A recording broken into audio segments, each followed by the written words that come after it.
میں اگر سوال کروں قرآن میں کہاں لکھا ہے کہ مفتی کی ڈگری حاصل کرو اور مفتی سے ہی جا کے پوچھنا؟ قرآن میں قرآن میں ہے، قرآن میں ہے نہیں، مفتی کا نام دکھائیں۔ اہل ذکر اولیاء اللہ ہیں۔ اہل ذکر کون ہیں؟ جنہوں نے تزکیہ نفس تسویہ ہر قلب عالم کیا ہے۔ ولی ہوتا ہے، ہر عالم ولی ہوتا ہے۔ نہیں مفتی میں نے قرآن کی آیتیں بیان کی ہیں، انہوں نے کوئی میرا جواب نہیں دیا۔ اس کے بعد میں کلیئر کر رہا ہوں، میں مسئلہ کلیئر کر رہا ہوں۔ اگر 40 پارے تو 40 دکھا جواب کے دکھائیں۔ نہیں دے سکے، ہم نے کبھی یہ کسی کو کہا جواب کہ نہیں 40 دے پارے 10 پارے یہ سکے، لکھے ہوئے ہیں۔ لہٰذا یہ اہل سنت اپنے آپ کو نہیں کہلوا سکتے۔ سکھ کمیونٹی ہے، سکھ کمیونٹی مسلمان کا نام لینا گوارا نہیں کرتی، ان کے ساتھ کھانا کھانا پسند نہیں کرتی۔ وہ کہتے ہیں کتا اگر ساتھ میں کھانا کھا لے اس کا برتن صاف کر کے استعمال کر لو، لیکن مسلمان کھانا کھا دے اس برتن کو دفن کر دو۔ روح کو منور کرو، اللہ اللہ کرو، تو پھر غور شاہی کیوں؟ تو ہر تصوف کا ولی کہہ رہا ہے تو آپ گیلانی بن کے کریں، آپ قادری بن کے کریں، آپ غور شاہی بن کے کیوں کر رہے ہیں؟ یہ واضح کرتے ہیں۔ مجھے سخت اختلاف ہے، میں ابھی تک کی پوری گفتگو کے اندر مطمئن نہیں ہوں، میں مجھے مطمئن نہیں کر پائے۔ کوئی دلائل دی ہے، اللہ اللہ کی بات کر رہے ہیں، میں ان کو قرآن پڑھا رہا ہوں، ان کے پاس نہ کوئی قرآن کی دلیل ہے نہ حدیث کی دلیل ہے۔ ان کے جو مرشد ہیں ان پر میرا ایک اور الزام ہے۔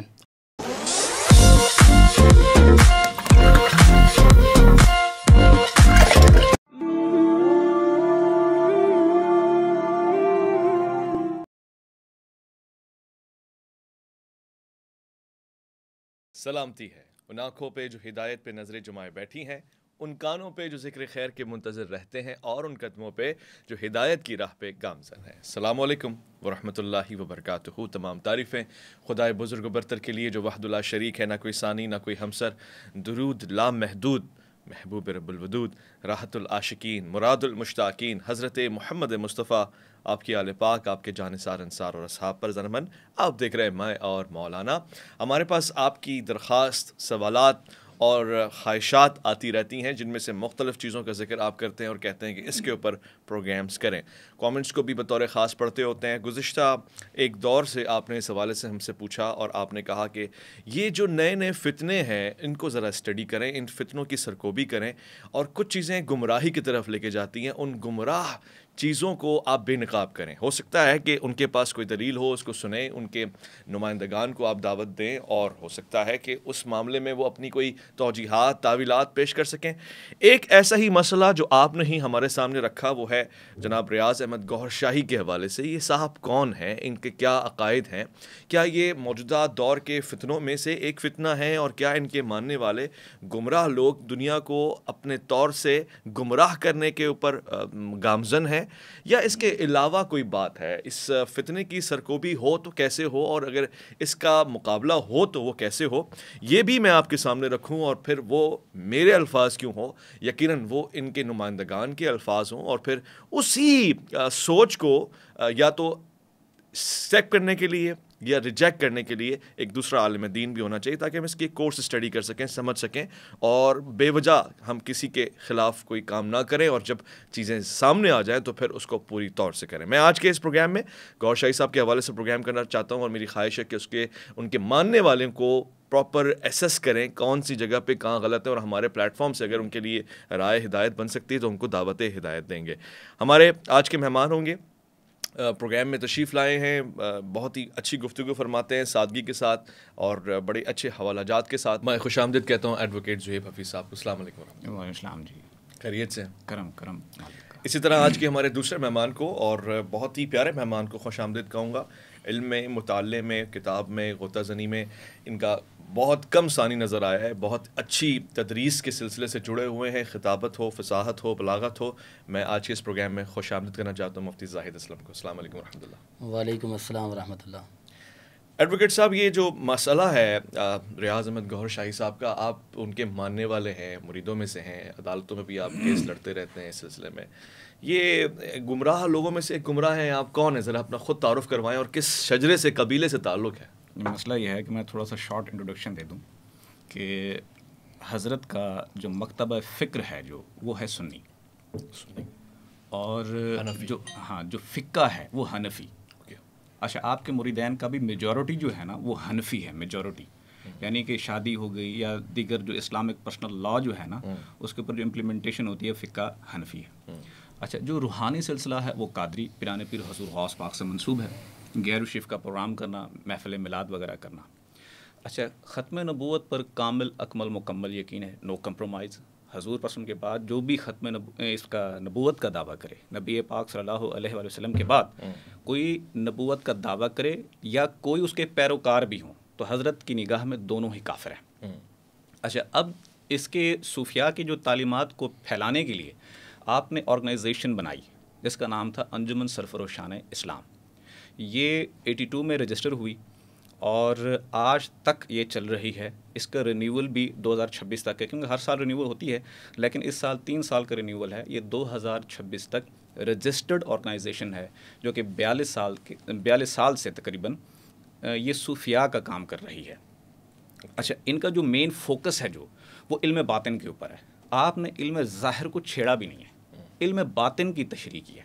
تو کئی دفعہ ایسا بھی ہے، آپ نے فرمایا کہ علم ظاہر میں نا اب اتنے مطلب فرقے ہو گئے ہیں، اگر علم ظاہر کی جتنی تشریح کر دی جائے نا وہ ایک نیا فتنہ کھڑا ہو جاتا ہے. زیر زبر پیش شد مد کے الفاظوں کے اوپر نا اگر ان کی تشریح کی جائے تو ایک اور فرقہ کھڑا ہو جاتا ہے.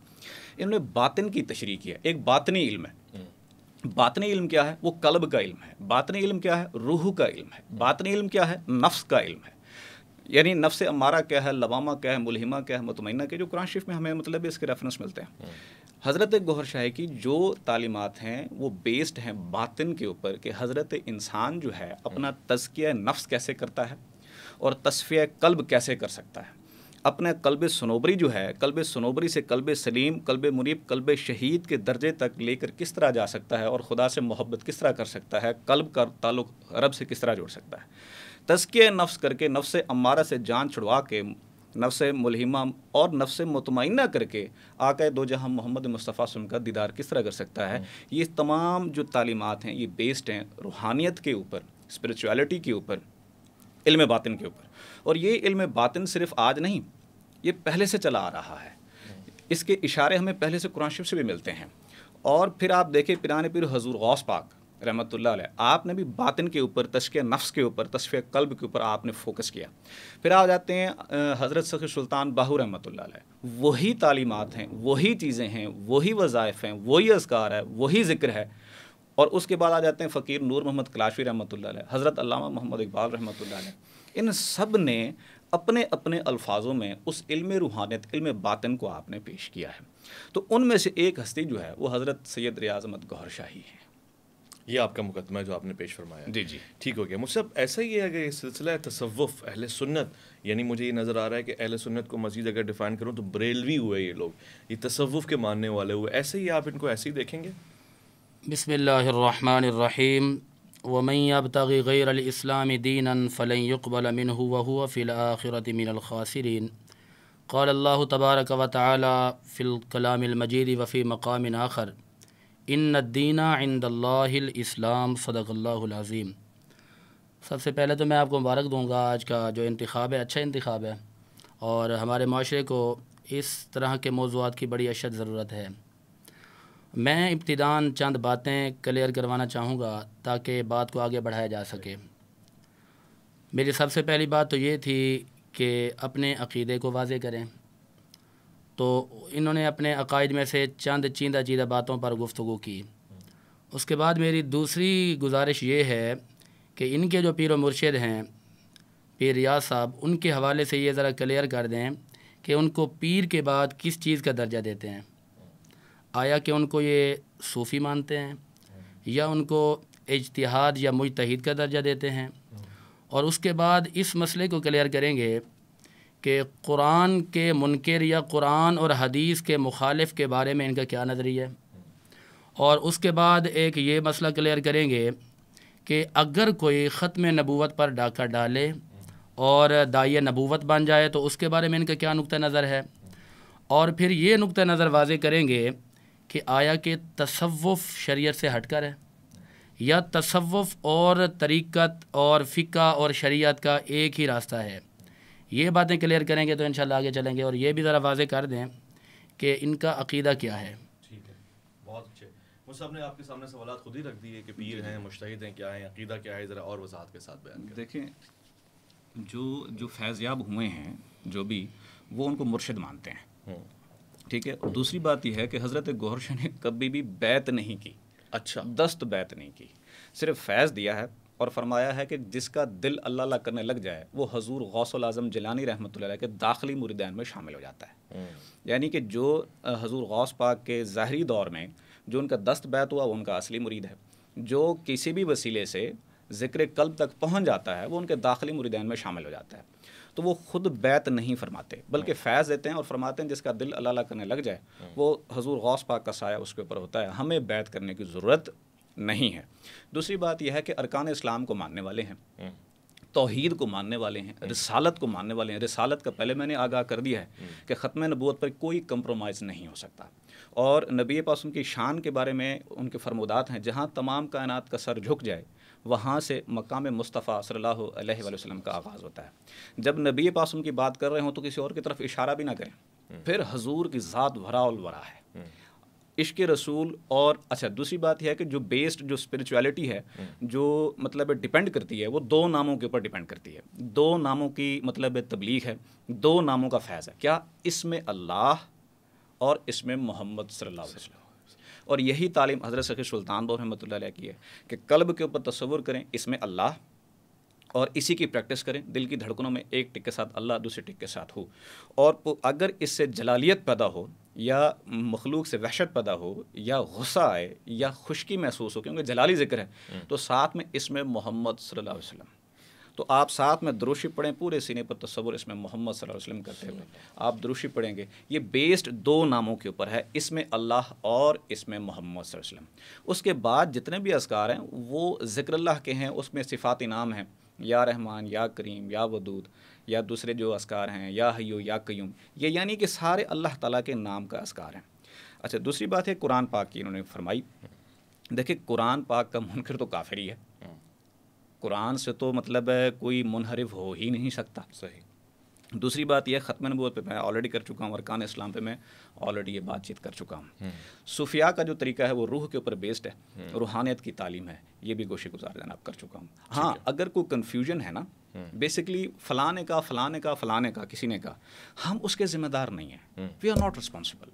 ہم ان کے ذمہ دار نہیں ہیں, ہم ذمہ دار ہیں حضرت گوہر نے خود کیا کہا. دیکھیں مولا علیہ السلام کو ہم آقا دو جہاں محمد مصطفیٰ صلی اللہ علیہ وآلہ وسلم کے ماننے والے اگر 72 فرقوں میں تقسیم ہو سکتے ہیں, اب مولا علیہ السلام کو ماننے والے عقیدت رکھنے والے 32-33 فرقوں میں تقسیم ہو سکتے ہیں. کون کیا کہتا ہے ہمیں اس سے غرض نہیں ہے. ہم نے یہ دیکھنا ہے کہ مولا علیہ السلام نے کیا فرمایا. بہت اچھا. تو اسی طرح حضرت گوہر شاہ نے جو فرمایا نا ہمارے لیے وہ معتبر ہے. باقی کوئی بندہ جو کہے یعنی کہ اب ان کے ساتھ نام کے ساتھ منسوب کر کے کہے لیکن ہم اس کے ذمہ دار. یہ آپ کے عقائد جو آپ نے پیش کیے مصحفین کے سامنے تصوف کے حوالے سے. جی اویس بھائی, یہاں پر میں یہ عرض گزار کروں گا کہ میں نے ان کی اکثر و بیشتر جو کتابیں ہیں وہ پڑھی ہیں, جس کے اندر مینار نور ہے, روشناس ہو گئی, دین الہی ہو گئی, حق کی آواز ہو گئی, یادگار لمحات ہو گئے, اور اس کے علاوہ تحفۃ المجالس ہو گئی.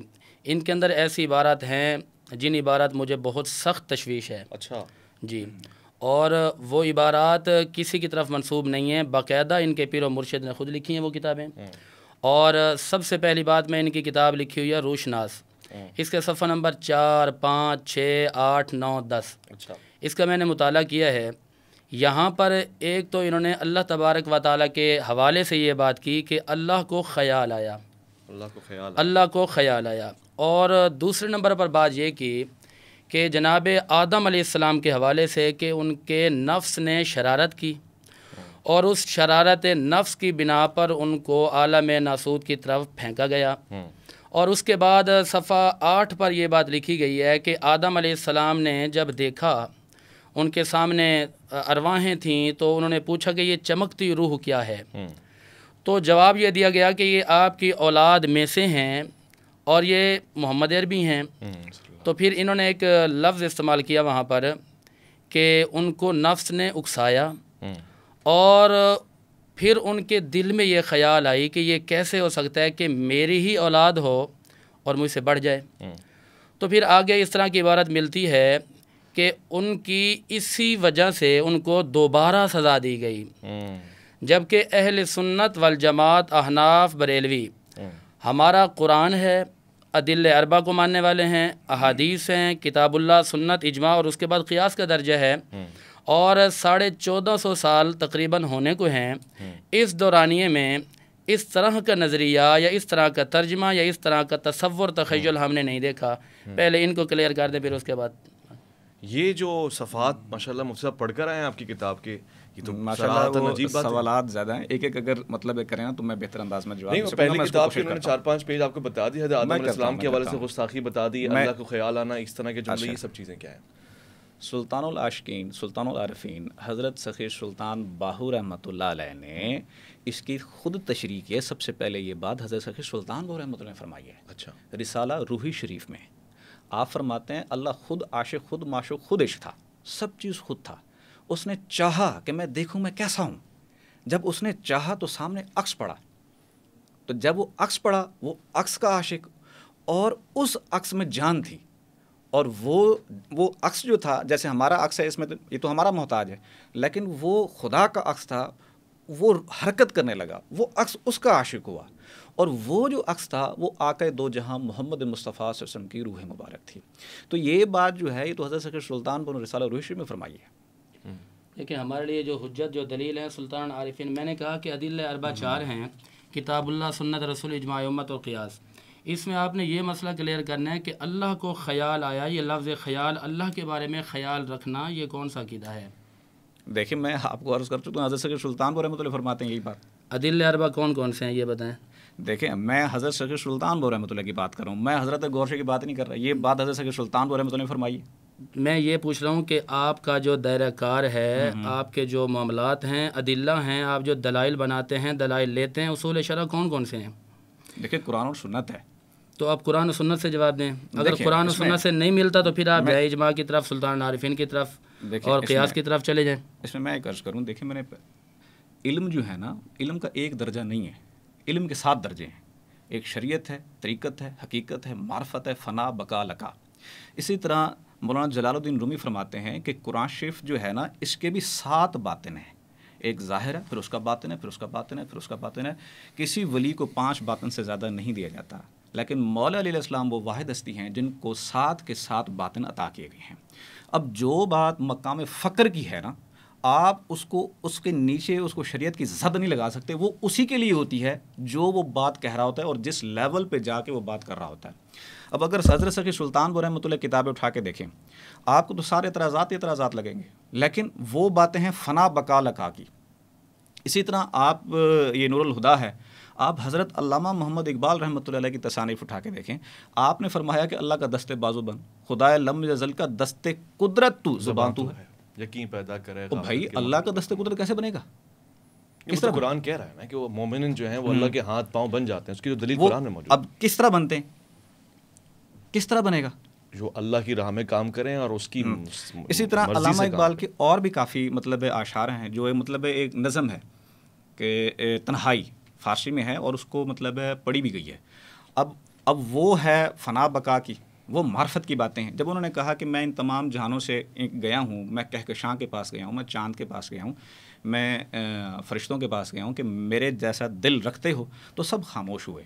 تو میں ان تمام جہانوں سے کراش کر کے بارگاہ خداوندی میں پہنچا. تو خدا نے پوچھا کہ بھائی میرا جہان کیسا لگا ہے تجھے؟ تو انہوں نے فرمایا کہ تیرا جہان تو بہت اچھا ہے لیکن میرے نغمے کے لائق نہیں. میں سراپا دل ہوں، میں سراپا محبت ہوں، لیکن تیرے جہان محبت سے خالی ہیں.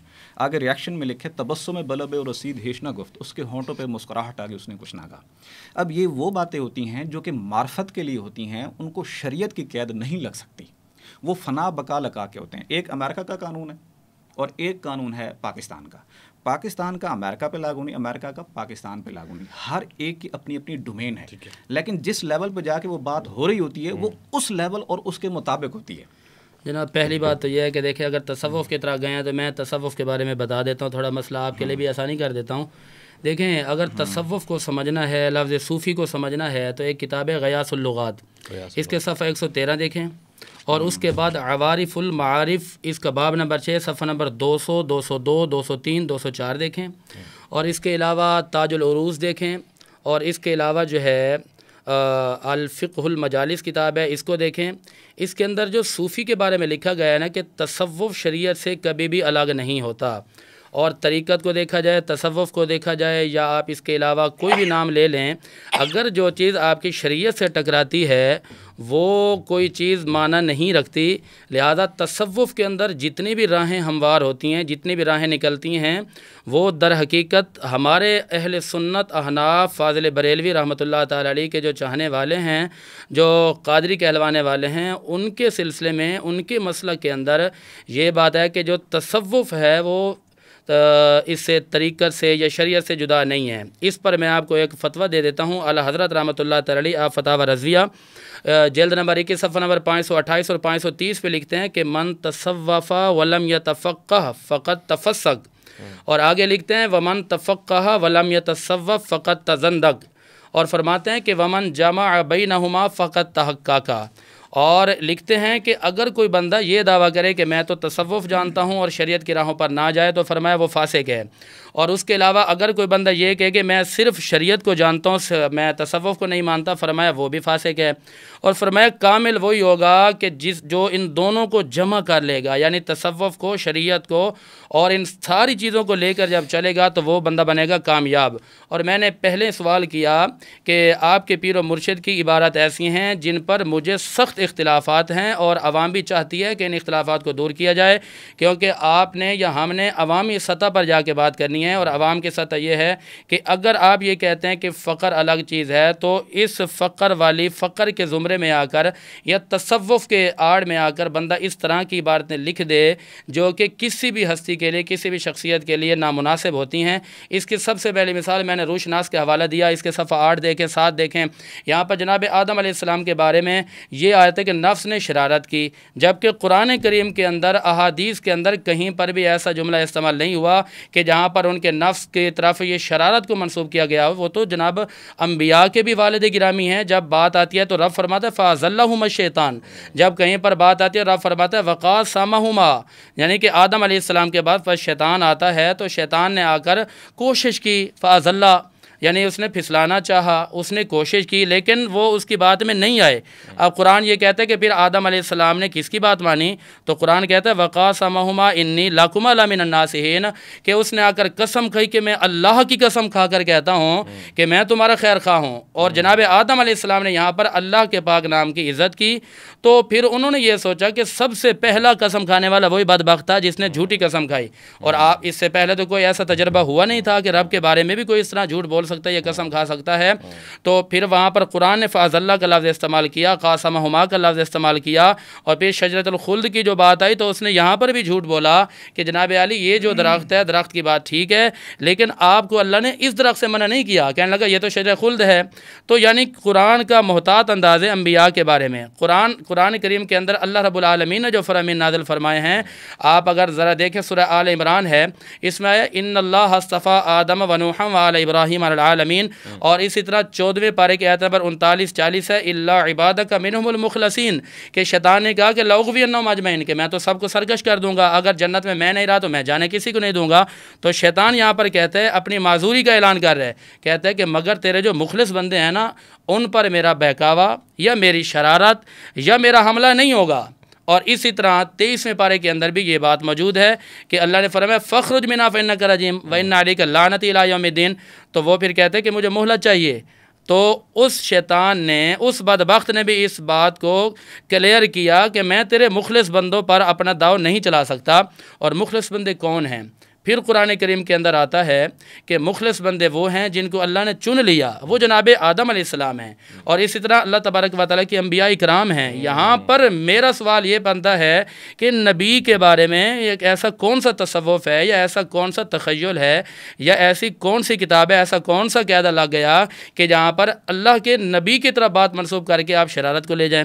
شرارت ایک ایسا وصف ہے کہ جو کہ سامنے والے کی عظمت میں، عزت میں کمی ڈالتا ہے اور نقص ڈالتا ہے، جبکہ انبیاء کی جب بات آتی ہے تو رب فرماتے ہیں وَتُعَزِّرُوهُ وَتُوَقِّرُوهُ، ان کی عزت کرنی ہے، ان کی تعظیم کرنی ہے، ان کی توقیر کرنی ہے۔ تو آپ کے اس فکر کے اندر مجھے اعلیٰ حضرت کی فکر نظر نہیں آئی، اور آپ کے اس فکر کے اندر مجھے 1450 سالہ تاریخ کے اندر کوئی بھی ایسی فکر نظر نہیں آئی، اور آپ کی اس تصوف کے اندر نہ ابن عربی نظر آ رہے ہیں، نہ کشف المعجوب نظر آ رہی ہے، نہ مجھے تاج العروس نظر آ رہی ہے، نہ غیاث اللغات نظر آ رہی ہے، لہٰذا یہ تحفظات ہیں۔ ایڈوکیٹ صاحب انہوں نے تو پورا لپیٹ کے رکھ دیا آپ کے سامنے۔ دیکھیں جو نے کہا نا شریعت سے جدا نہیں ہے، تو فقراء نے اس کے بارے میں فرمایا ہے، جیسے حضرت سید سلطان وہ رحمۃ اللہ فرماتے ہیں شریعت دے دروازے اونچے راہ فقردہ موری ہو، عالم فاضل لنگھن نہ دیوے جو اتھو لنگا سو اتھو چوری ہو۔ اب وہ کون سا فقر کا دروازہ تھا جو حضرت سخی سلطان وہ رحمۃ اللہ علیہ نے فرمایا ہے؟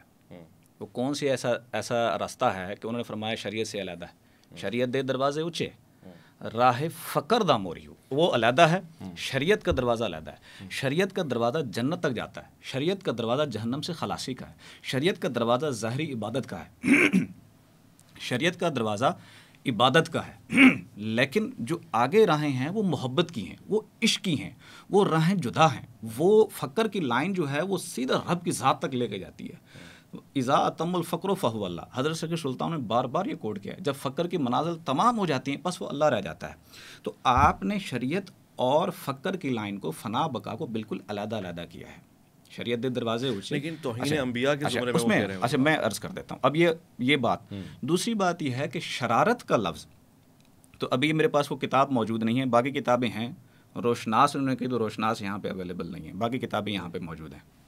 روشناس بھی رکھی ہوئی ہے کہہ رہے ہیں، چلو یہ بھی اچھا ہو گیا، روشناس بھی رکھی ہوئی ہے۔ ویسے نیچے آپ ہی نکالیں۔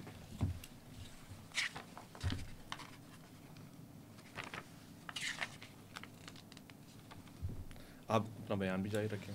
اچھا اور اس کے بعد جو ہے وہ پہلے شرارت کا لفظ نکال لینا۔ آپ کہہ رہے ہیں کہ نہیں ہے؟ نہیں پہلے وہ لفظ نکال لینا، اس کو تشریح کریں۔ وہ تو دعویٰ کر رہے ہیں نا، وہ پھر دعویٰ ثابت کریں گے۔ آپ وہ پیج نمبر بتا رہے تھے تو پیج نمبر سامنے ہے۔ اچھا اس کے اندر ایک اور بھی تحفظ چاہیے، پہلے شرارت کا لفظ میں وہ دکھا دیتا ہوں۔ پہلے یہ بتائیں کہ یہ کب ہوا ہے؟ 28ویں بار جنوری 2016 میں ہوا ہے۔ اس کے بعد ایک میرا یہ بھی مسئلہ چل رہا ہے کہ آپ کے جتنے بھی تصنیفات ہیں، پہلے کے جو ہے نمبر ایک مسئلہ یہ ہے کہ وہ PDF کے اندر جو چیزیں موجود ہیں ان کے اندر ترمیم ہے۔ اس کے بعد بات یہ ہے کہ پہلے جو چیزیں اس سے آپ کے سرفروشان اسلام جو مکتبہ ہے اس نے جو نکالی ہیں، سرفروش پبلیکیشنز، وہاں سے جو آئی ہیں اس کے اندر بھی ترمیمات ہیں۔ اور ابھی کے یہ جو ٹوٹلی صفحات ہی میرے خیال میں 21-22 صفحے ہیں اس میں، تو شروع سے یہی ہے، شروع سے یہی ہے۔ دیکھیں پھر اس کے اندر نہیں آپ دیکھیں نا، آپ نے صفحہ نمبر بھی کوڈ کیا ہے، اس میں دیکھیں آپ۔ صاحب نے کیا صفحہ نمبر تھا، میں اس میں دیکھ سکتا ہوں؟ صفحہ نمبر اپنا 4 5 6 7 8 دیکھنا، 7 8 میں دیکھ لینا جناب آدم علیہ السلام کے بارے میں۔ اچھا چلیں یہ چیز میں بطور خاص دیکھ لوں جی گا۔ آپ اور چیزیں آپ اپنی ذرا چیزیں بیان فرما دیں، کیونکہ اقبال نے تو کہا تمدن تصوف شریعت کلام بتان عجم کے پجاری تمام۔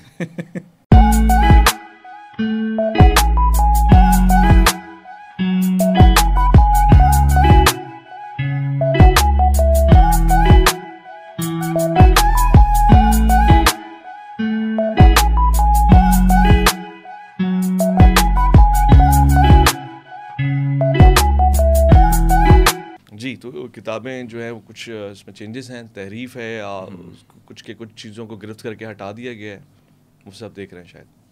اس میں یہ ہے، میں عرض کرتا چلوں کہ حضرت صاحب سے نا علماء کا وفد آ کے ملاقات کرتا تھا، اہل سنت والجماعت کا نا، تو انہوں نے کچھ سجیشنز دی تھیں کہ ان میں سے نا یہ چیزیں آپ یہ الفاظ حذف کر دیں یا یہ عبارت حذف کر دیں۔ صحیح۔ تو ان کی باہمی کوآرڈینیشن کے ساتھ جو الفاظ حذف کیے گئے تھے وہ لکھے ہوئے بھی ہیں۔ اچھا ایسے نہیں ہے کہ اس کو چھپا دیا گیا ہے، وہ لکھے ہوئے بھی یہ چیزیں علماء نے ہمیں مطلب منع فرمایا، تو اس وجہ سے ہم نے اس کو حذف چلا۔ یہ اچھی بات ہے نا کہ چیز حذف کی ہو آپس گئی، میں، رجوع اور ہو گیا۔ باقاعدہ پھر دوبارہ اعلان بھی یہ کیا گیا ہے کہ اگر مزید آپ کو کوئی ایشو ہے کسی چیز پہ تو آپ کنسلٹ کر سکتے ہیں ہم سے، باہمی مشاورت کے ساتھ پیار محبت سے ہم بیٹھ کے بات چیت کر سکتے ہیں۔ دیکھیں بعض چیزیں ایسی ہوتی ہیں کہ خالی حذف سے کام نہیں چلتا، جس نوعیت پر یا جس طرح کی کیفیات کے اندر ان چیزوں کو عوام تک پہنچایا جاتا ہے، اسی طرح کے پلیٹ فارم پہ آ کر معافی ہوتی ہے یا توبہ ہوتی ہے۔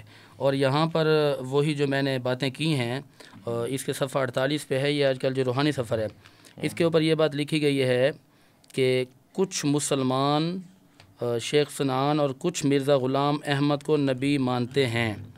یہاں پر انہوں نے کہا کہ روشناس صفحہ 10 پر اس عبارت کو یوں لکھا جائے گا کہ کچھ انسان شیخ سنان کچھ مرزا غلام احمد کو نبی مانتے ہیں۔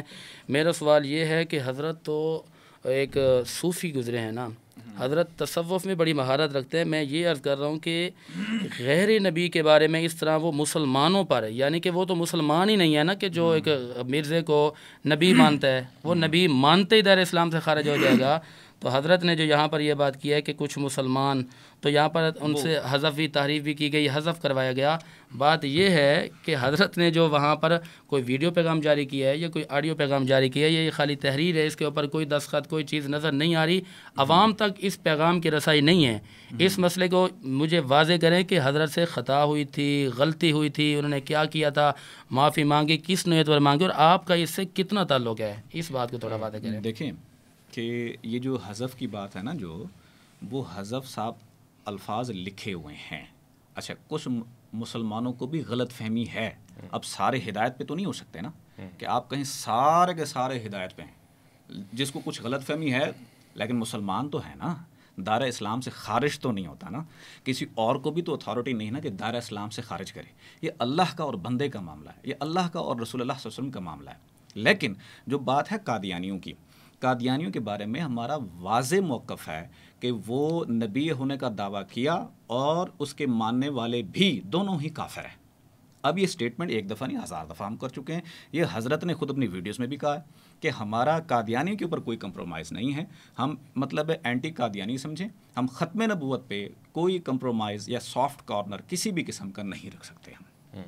اور یہ مہدی علیہ السلام کے حوالے سے بھی عقیدہ ہے جس کا کہ حضرت مہدی علیہ السلام کا کوئی ورژن آئے گا. حضرت بھی ان میں سے ورژن میں سے ہیں.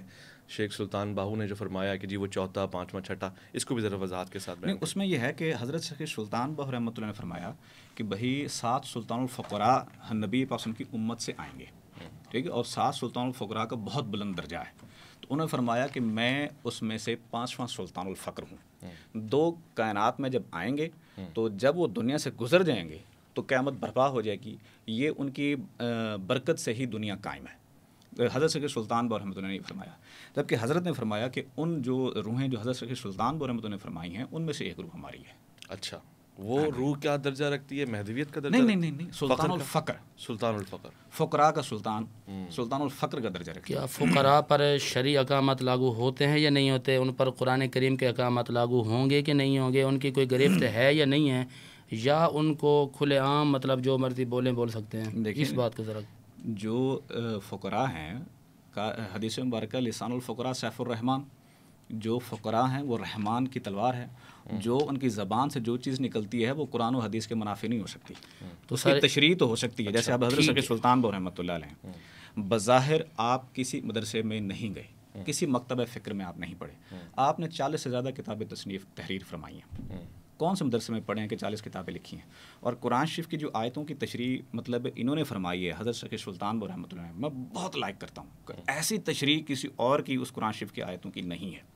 میرے پاس 11 تفاسیر ہیں جو میں مختلف کنسلٹ کرتا ہوں، لیکن جو تشریح جس آیت کی آپ کرتے ہیں نا وہ میں نے کسی اور میں نہیں دیکھی. یعنی کہ جو قرآن شریف کی آیت کی ترجمہ اور تشریح داتا علی حجویری رحمۃ اللہ فرماتے ہیں میں نے وہ نہیں دیکھی. جو حضرت علامہ محمد اقبال فرماتے ہیں وہ نہیں دیکھی.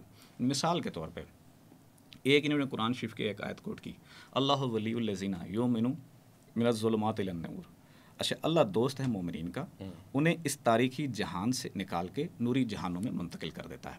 پھر آپ نے اس کی تشریح لکھی کہ یہ ناسود کا عالم تاریخی جہان ہے اور نوری جہان کون سے ہیں اور کہاں منتقل کرتا ہے. آپ نے معرفت کو اور اللہ تعالیٰ کے دیدار کو قرآن شریف سے ثابت کیا ہے. اس میں سے ایک چیپٹر ہے معرفت، کیمیائے معرفت. اب کیمیائے معرفت نے انہوں نے قرآن شریف سے ہی اللہ تعالیٰ کا دیدار ثابت کیا ہے.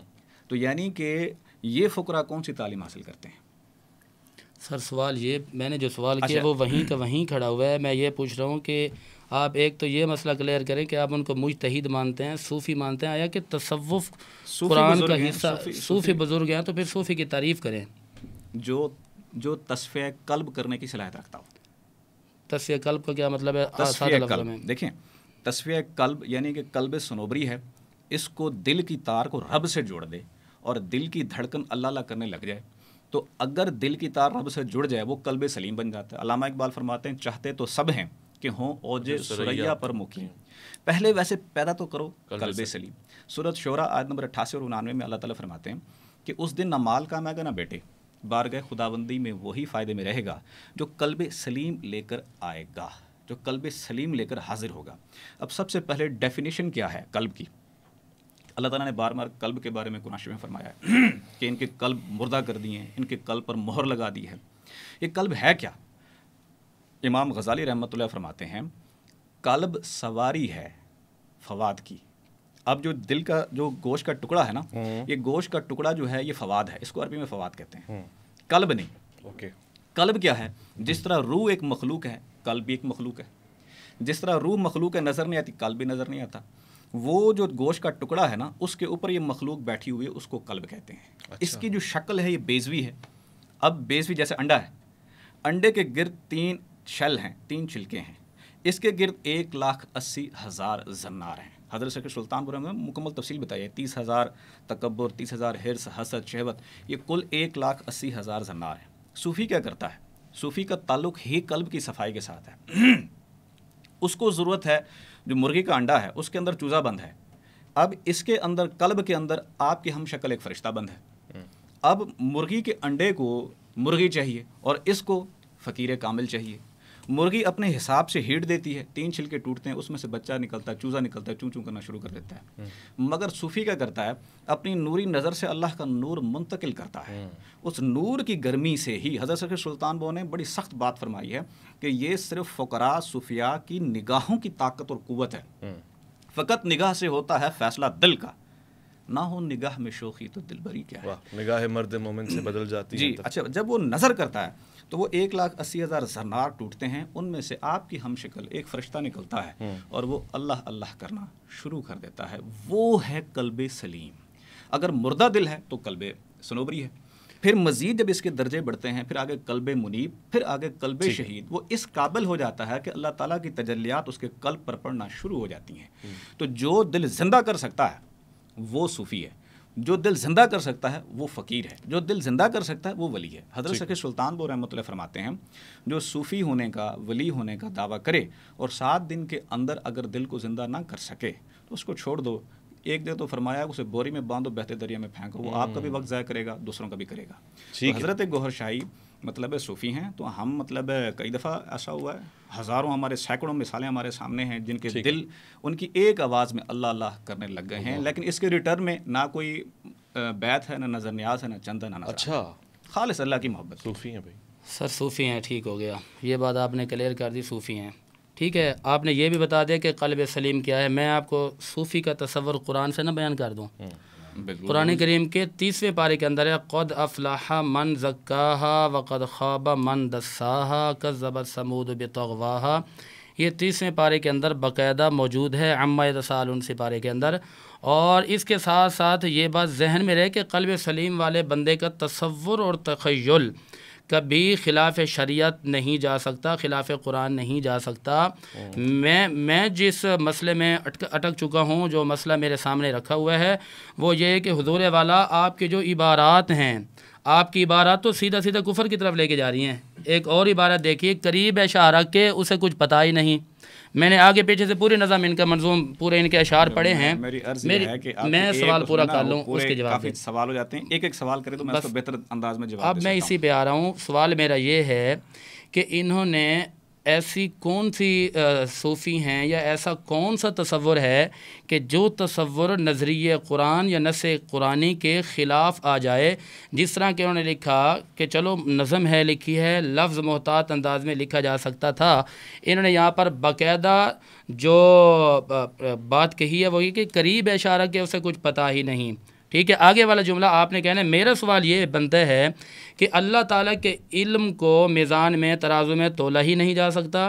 سورۃ البقرہ کے آیت نمبر 255 کے ہے لا یحیطون بشیء من علمہ الا بما شاء۔ 26واں پارہ سورۃ القاف آیت نمبر 16 ہے، قرآن کہتا ہے وَلَقَدْ خَلَقْنَا الْإِنسَانَ وَنَعْلَمُ مَا تُوَسْوِسُ بِهِ نَفْسُهُ وَنَحْنُ أَقْرَبُ إِلَيْهِ مِنْ حَبْلِ الْوَرِيدِ۔ اور اسی طرح سورہ غافر کے اندر بھی اس کی آیت نمبر 19 ہے، اور یہاں پر ہے یعلم خائنۃ الاعین وما تخفی الصدور، کہ اللہ تو وسوسوں کو بھی ڈالتا ہے، جانتا ہے، اللہ تصور کو بھی جانتا ہے۔ تو یہاں پر دیکھیں شعراء کے 2 طبقے قرآن نے بیان کیے، 19ویں پارے کے اندر باقاعدہ موجود ہے۔ کہا ایک وہ شاعری ہے کہ جو اللہ رسول کی تعریف پر مشتمل ہوتی ہے، اور دوسری شاعری وہ ہے کہ والشعراء یتبعهم الغاوون الم تر انہم فی کل واد یہیمون وانہم یقولون ما لا یفعلون۔ اور پھر یہاں پر یہ بتایا گیا کہ یہ جو شاعری کا انتخاب کرنا ہے، شاعری وہ ہونی چاہیے جس کے ظاہر پر بھی کوئی اعتراض نہ ہو، باطن پر بھی کوئی اعتراض نہ ہو۔ اللہ کے علم کی بات کی، ایک طرف اس بات کو کلیئر کیا جا رہا ہے کہ جی قریب ہے وہ شاعرک کے، پھر اللہ کے علم کی نفی ہے، اسے کچھ پتہ ہی نہیں، جبکہ رب فرماتا ہے سورۃ الملک 29واں پارہ آیت نمبر 13-14 ہے، وَأَسِرُّوا قَوْلَكُمْ أَوِ اجْهَرُوا بِهِ إِنَّهُ عَلِيمٌ بِذَاتِ الصُّدُورِ، اور سورہ آل عمران سورت نمبر 3 ہے اور پارہ نمبر 3 ہے، اور اس کے اندر آیت نمبر 5-6 ہے، إِنَّ اللَّهَ لَا يَخْفَىٰ عَلَيْهِ شَيْءٌ فِي الْأَرْضِ وَلَا فِي السَّمَاءِ هُوَ الَّذِي يُصَوِّرُكُمْ فِي الْأَرْحَامِ كَيْفَ يَشَاءُ لَا إِلَٰهَ إِلَّا هُوَ الْعَزِيزُ الْحَكِيمُ۔ اللہ تعالیٰ یہاں پر فرمائے کہ اللہ سب کچھ جانتا ہے، حتیٰ کہ جو اللہ یعلم ما تحمل كل انثى وما تغیض الارحام وما تزداد، اللہ تو وہ بھی جانتا ہے کہ جو پہلے دن کے ایک نطفہ آتا ہے کہ یہ مذکر ہوگا یا مؤنث ہوگا، لڑکا ہوگا یا لڑکی ہوگا۔ حضور میری گزارش یہ ہے کہ آپ کے سامنے ٹوٹلی فقراء کی مجلس نہیں تھی، آپ نے جو کتابیں یہ اپنا عوام تک پہنچائی ہوئی ہیں، یہ ہر پڑھنے والا بندہ صوفی نہیں ہے، ہر پڑھنے والا بندہ فقیر نہیں ہے، یا تو اس کے اوپر لکھا جائے کہ خبردار اس کو وہی لوگ پڑھیں گے جو صوفیاء ہوں گے یا تو جو تصوف کو جانتے ہوں گے۔ ظاہراً یہ نص قرآنی ہے، نص قرآنی یہ کہہ رہی ہے کہ اللہ کے پاس ہر چیز کا علم ہے، پھر اس میں یہ کہا جا رہا ہے کہ شاعرب کے قریب ہے، اسے کچھ پتہ نہیں، اس پر تھوڑا سا بات کمپلیٹ ہو گیا ہے، سوال بہت لمبا ہے۔ اچھا، پہلے آپ نے تزکیہ نفس کی بات کی نا، بیسکلی تزکیہ نفس میں نا 4 کنڈیشنز ہیں، ایک نفس امارہ ہے، نفس لوامہ ہے، نفس ملہمہ، نفس مطمئنہ۔ اب نفس امارہ کیا ہے؟ جب وہ تزکیہ نفس ہے، تزکیہ قلب سے وہ تعلق نہیں ہے، وہ تزکیہ نفس ہے۔ نفس کیا ہے؟ جب ہم رات کو سوتے ہیں تو مختلف شہروں میں گھوم پھر رہے ہوتے ہیں، وہ گھوم پھرنا کیا ہے؟ وہ گھومنا پھرنا کیا ہے؟ ہم تو نہیں ہوتے، کہتے روح نکل جاتی ہے، اگر روح نکل جائے تو بندہ تو مر جاتا ہے، لیکن وہ کون سی مخلوق ہے جو نکل کے جاتی ہے؟ اس کا نام ہے نفس، وہ مقام ناف پہ ہوتی ہے، اس کو نفس امارہ کہتے ہیں۔ اور اس کے لیے اللہ تعالیٰ یوسف علیہ السلام نے فرمایا جو 12ویں پارے میں ہے کہ میں نفس کو بری و ذمہ نہیں کہتا، بے شک نفس بہت بڑا برائی کا حکم دینے والا ہے، یہ نفس امارہ ہوتا ہے۔ اس کی طہارت ذکر قلب کے نور سے ہوتی ہے، جب دل اللہ اللہ کرتا ہے، دل زندہ ہوتا ہے، تو اس کا نور آپ کے خون میں، رگ ریشے میں، حتیٰ کہ نفس کو بھی جا کے اندر سے گھیر لیتا ہے، اس کی صفائی کرنا شروع کر دیتا ہے۔ نفس امارہ جو ہوتا ہے وہ حیوان کی شکل ہوتا ہے۔ داتا علی حجویری رحمۃ اللہ علیہ نے مکمل تفصیل لکھی ہے، حضرت سخی سلطان بو رحمۃ اللہ نے مکمل تفصیل لکھی ہے، اس نفس امارہ کی شکل کیا ہے، کنڈیشن کیا ہے جو برائیوں کی دعوت دیتا ہے۔ پھر جب طہارت ہوتی ہے تو نفس امارہ سے لوامہ بنتا ہے، صحیح، پھر بھی حیوان کی شکل ہوتا ہے لیکن قدرے بہتر۔ لوامہ سے ملہمہ یا الہامہ بنتا ہے، وہ بھی حیوان ہوتا ہے لیکن قدرے بہتر۔ پھر جا کے اینڈ میں جا کے نفس مطمئنہ ہوتا ہے، بندے کی ہم شکل جا کے یہ انسان بنتا ہے اور کلمہ پڑھتا ہے لا الہ الا اللہ محمد رسول اللہ صلی اللہ علیہ وسلم۔ پھر کہتے ہیں اب یہ اندر سے پکا سچا مسلمان ہو گیا ہے۔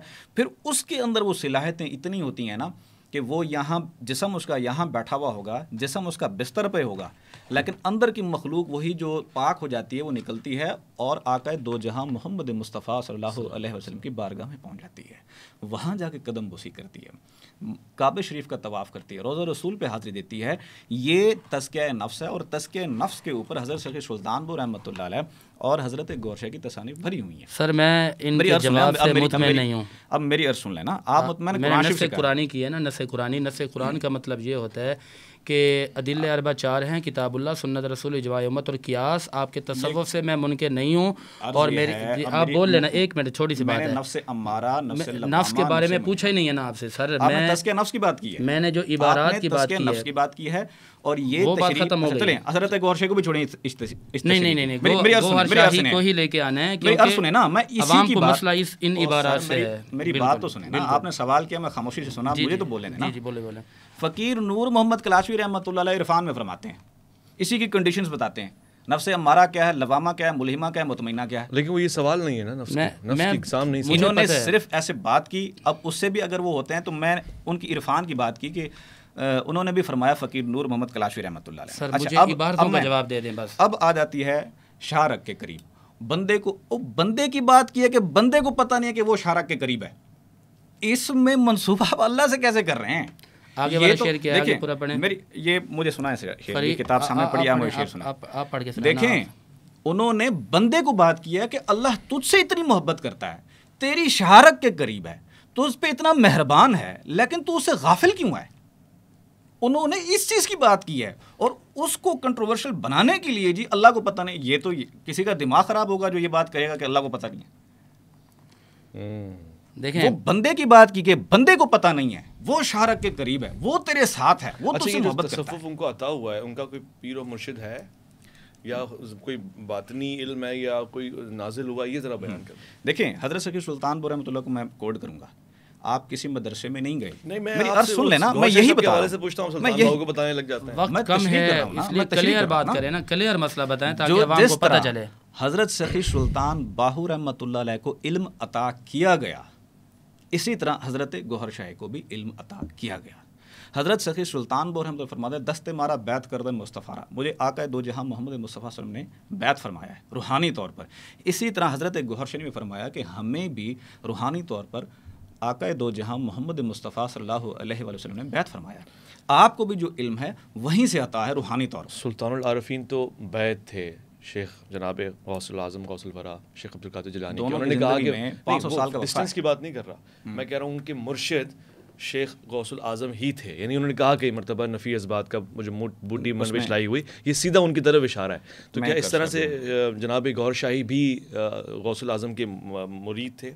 بن گئے غوث پاک دادا میرے، آپ نے اس میں فرمایا کہ حضور غوث العظم جیلانی نے بھی روحانی امداد کی ہے، تو بن گئے غوث پاک دادا میرے، لیکن مرشد جو تھے وہ آقا دو جہاں ہیں۔ آپ نے فرمایا ہمیں فیض دیا ہے حضور غوث پاک نے، جس طرح حضرت گوہر شاہی بندوں کو فیض دیتے ہیں لیکن مرید نہیں بناتے۔ ایکول نہیں ہوا نا پھر وہ سلطان العارفین جیسا نہیں ہوا نا معاملہ۔ سلطان العارفین نے تو کہا میرے مرشد یہ ہیں، سلطان العارفین نے فرمایا میرے مرشد حضور پاک ہیں، نا دست مارا بیعت کردن مصطفیٰ، حضور پاک تو حضور ہیں، یعنی ان پہ تو کوئی وہ استاد جس نے فیض دیا ہوا۔ استاد کا کانسیپٹ اور ہے، مرشد کا کانسیپٹ اور ہے۔ استاد تو وہ تو تربیت کے لیے بھیجا جاتا ہے، مولا علیہ السلام کے پاس بھی بھیجا جاتا ہے تربیت کے لیے، ولیوں کے پاس، صحابہ کے پاس بھی بھیجا جاتا ہے تربیت کے لیے، وہ استاد محترم تو ہیں۔ میں اس کو اور آسان کرتا ہوں، مثال کے طور پہ خواجہ بختیار کاکی کے مرشد کون ہے؟ اگر وہ کہیں گے جی رسول اللہ ہے، رسول اللہ تو ساری امت کے ہی مرشد ہوئے نا، مگر ایک استاد جس سے آپ نے نسبت لی ہے، سلسلہ لی ہے، وہ ذرا بیان کریں۔ حضرت سخی سلطان بو رحمۃ اللہ فرماتے ہیں سلطان الفقراء کے مرشد صرف آقا دو جہاں محمد مصطفیٰ صلی اللہ علیہ وسلم ہی ہے۔ سر یہ تو وہ فرماتے ہیں، میں تقریباً 20 منٹ کی گفتگو ہوئی ہے، میں نے آپ سے پوچھا ہے عبارات کا جواب دیں، یا تو اعلان برات کریں، اعلان لا تعلقی کریں، پھر مجھے یہ بتائیں آگے میں نے اور عبارتیں آپ کے سامنے رکھنی ہیں کہ اور بھی کہ بہت سارے سوالات ہیں جن پر مجھے تحفظات ہیں، جن پر عوام کے سوالات ہیں، وہ چلے وہ آپ نے جواب میری جی یہ ہوتا ہے منفی پروپیگنڈا، سنی سنائی بات آگے پہنچا دی جائے، سنی سنائی اس سے سنی اس سے سنی اس سے سنی، آگے پہنچتے ہوئے بات کوئی اور ہو جاتی ہے۔ میں آپ کو بات کروں گا، آپ کسی اور جگہ آگے بات کریں گے، وہ بات کیا ہوتی ہے آگے جا کے کیا ہو جاتی ہے، زیر زبر کا فرق پڑتا ہے اور مفہوم بدل جاتا ہے۔ تو یہ اب دیکھیں نا یہاں پہ مفہوم کیسے بدل گیا کہ بھائی اللہ کو پتہ نہیں ہے، بھائی وہ بندے کو پتہ نہیں ہے۔ اسی طرح ہی عبارتوں میں ایسا کیا گیا ہے کہ جہاں پہ اب کچھ لوگ ہیں، میں ایک کورٹ میں گیا، وہاں کیس تھا کورٹ میں، یہ جی پمفلٹ تقسیم کر رہے تھے، اور جب میں نے دیکھا اس کو پمفلٹ کو، اور تقسیم کرنے والا نہیں تھا بلکہ مخالفین کا ہی وہ سارا کچھ لکھا ہوا تھا، اور وہ غلط فہمی کی بنیاد پہ ہی ہوتا ہے۔ یعنی ادھوری عبارت جو ادھورا سچ ہوتا ہے نا، وہ بہت خطرناک ہوتا ہے۔ جیسے یہاں ادھورا سچ تھا، اللہ شارک کے قریب اللہ کو پتہ نہیں ہے، یہ ادھورا سچ ہے، یہ ادھورا نہیں ہے، آپ کے پاس جواب نہیں ہے اس کا۔ اب میں آپ کو میں کیا کہہ رہا ہوں آپ کو کہ بھائی بندے کو پتہ نہیں ہے۔ پیچھے بات کی جا رہی ہے دہریہ کی، دہریہ کے بارے میں انہوں نے پیچھے کہا، ٹھیک ہے وہ بات سمجھ میں آ رہی ہے، پتہ نہیں ہے نا، ان کو نہیں پتہ، ان کو نہیں پتہ۔ میں یہ بات کر رہا ہوں کہ تصوف میں ایسی کیوں ضرورت پیش آ گئی کہ جو آپ ایسے الفاظ کا چناؤ کر رہے ہیں کہ جو اللہ کی شان میں کسی بھی اینگل سے دیکھا جائے درست نہیں ہو سکتے۔ میری بات یہ ہے، دیکھیں یا تو مجھے یہ بتائیں کہ آپ کے لیے حجت سلطان بہو ہیں یا قرآن اور سنت ہیں، یہ بتائیں۔ دیکھیں میں آپ کو ریفرنس ادلہ اربع کی طرف جا رہے ہیں، آپ ادلہ اربع کی طرف میں آپ کو لے کے جا رہا ہوں۔ میں آپ سے یہ پوچھ رہا ہوں کہ آپ کے لیے جو آپ کا موقف ہے، عقیدہ ہے، آپ مجھے ٹوٹلی جواب یہیں فقر سے دیں گے یا قرآن سنت کی طرف بھی جائیں گے تاکہ میں پھر اس طرف آؤں؟ اللہ کا ذکر قرآن سے ہٹ کے تو نہیں ہے نا، تو پھر قرآن سے دیں۔ قرآن میں موجود ہے الا بذکر اللہ تطمئن القلوب فاذکرونی اذکرکم واشکروا لی، یہ موجود ہے، لیکن ابھی تک آپ کا کوئی جواب قرآن سے محترم نہیں آیا۔ میں وہی عرض کر رہا ہوں کہ جب سامنے والا کوئی چیز آپ کو پیش کرتا ہے، سلطان بہو رحمۃ اللہ علیہ کو قرآن اور حدیث سے ہٹ کے مانتے ہیں؟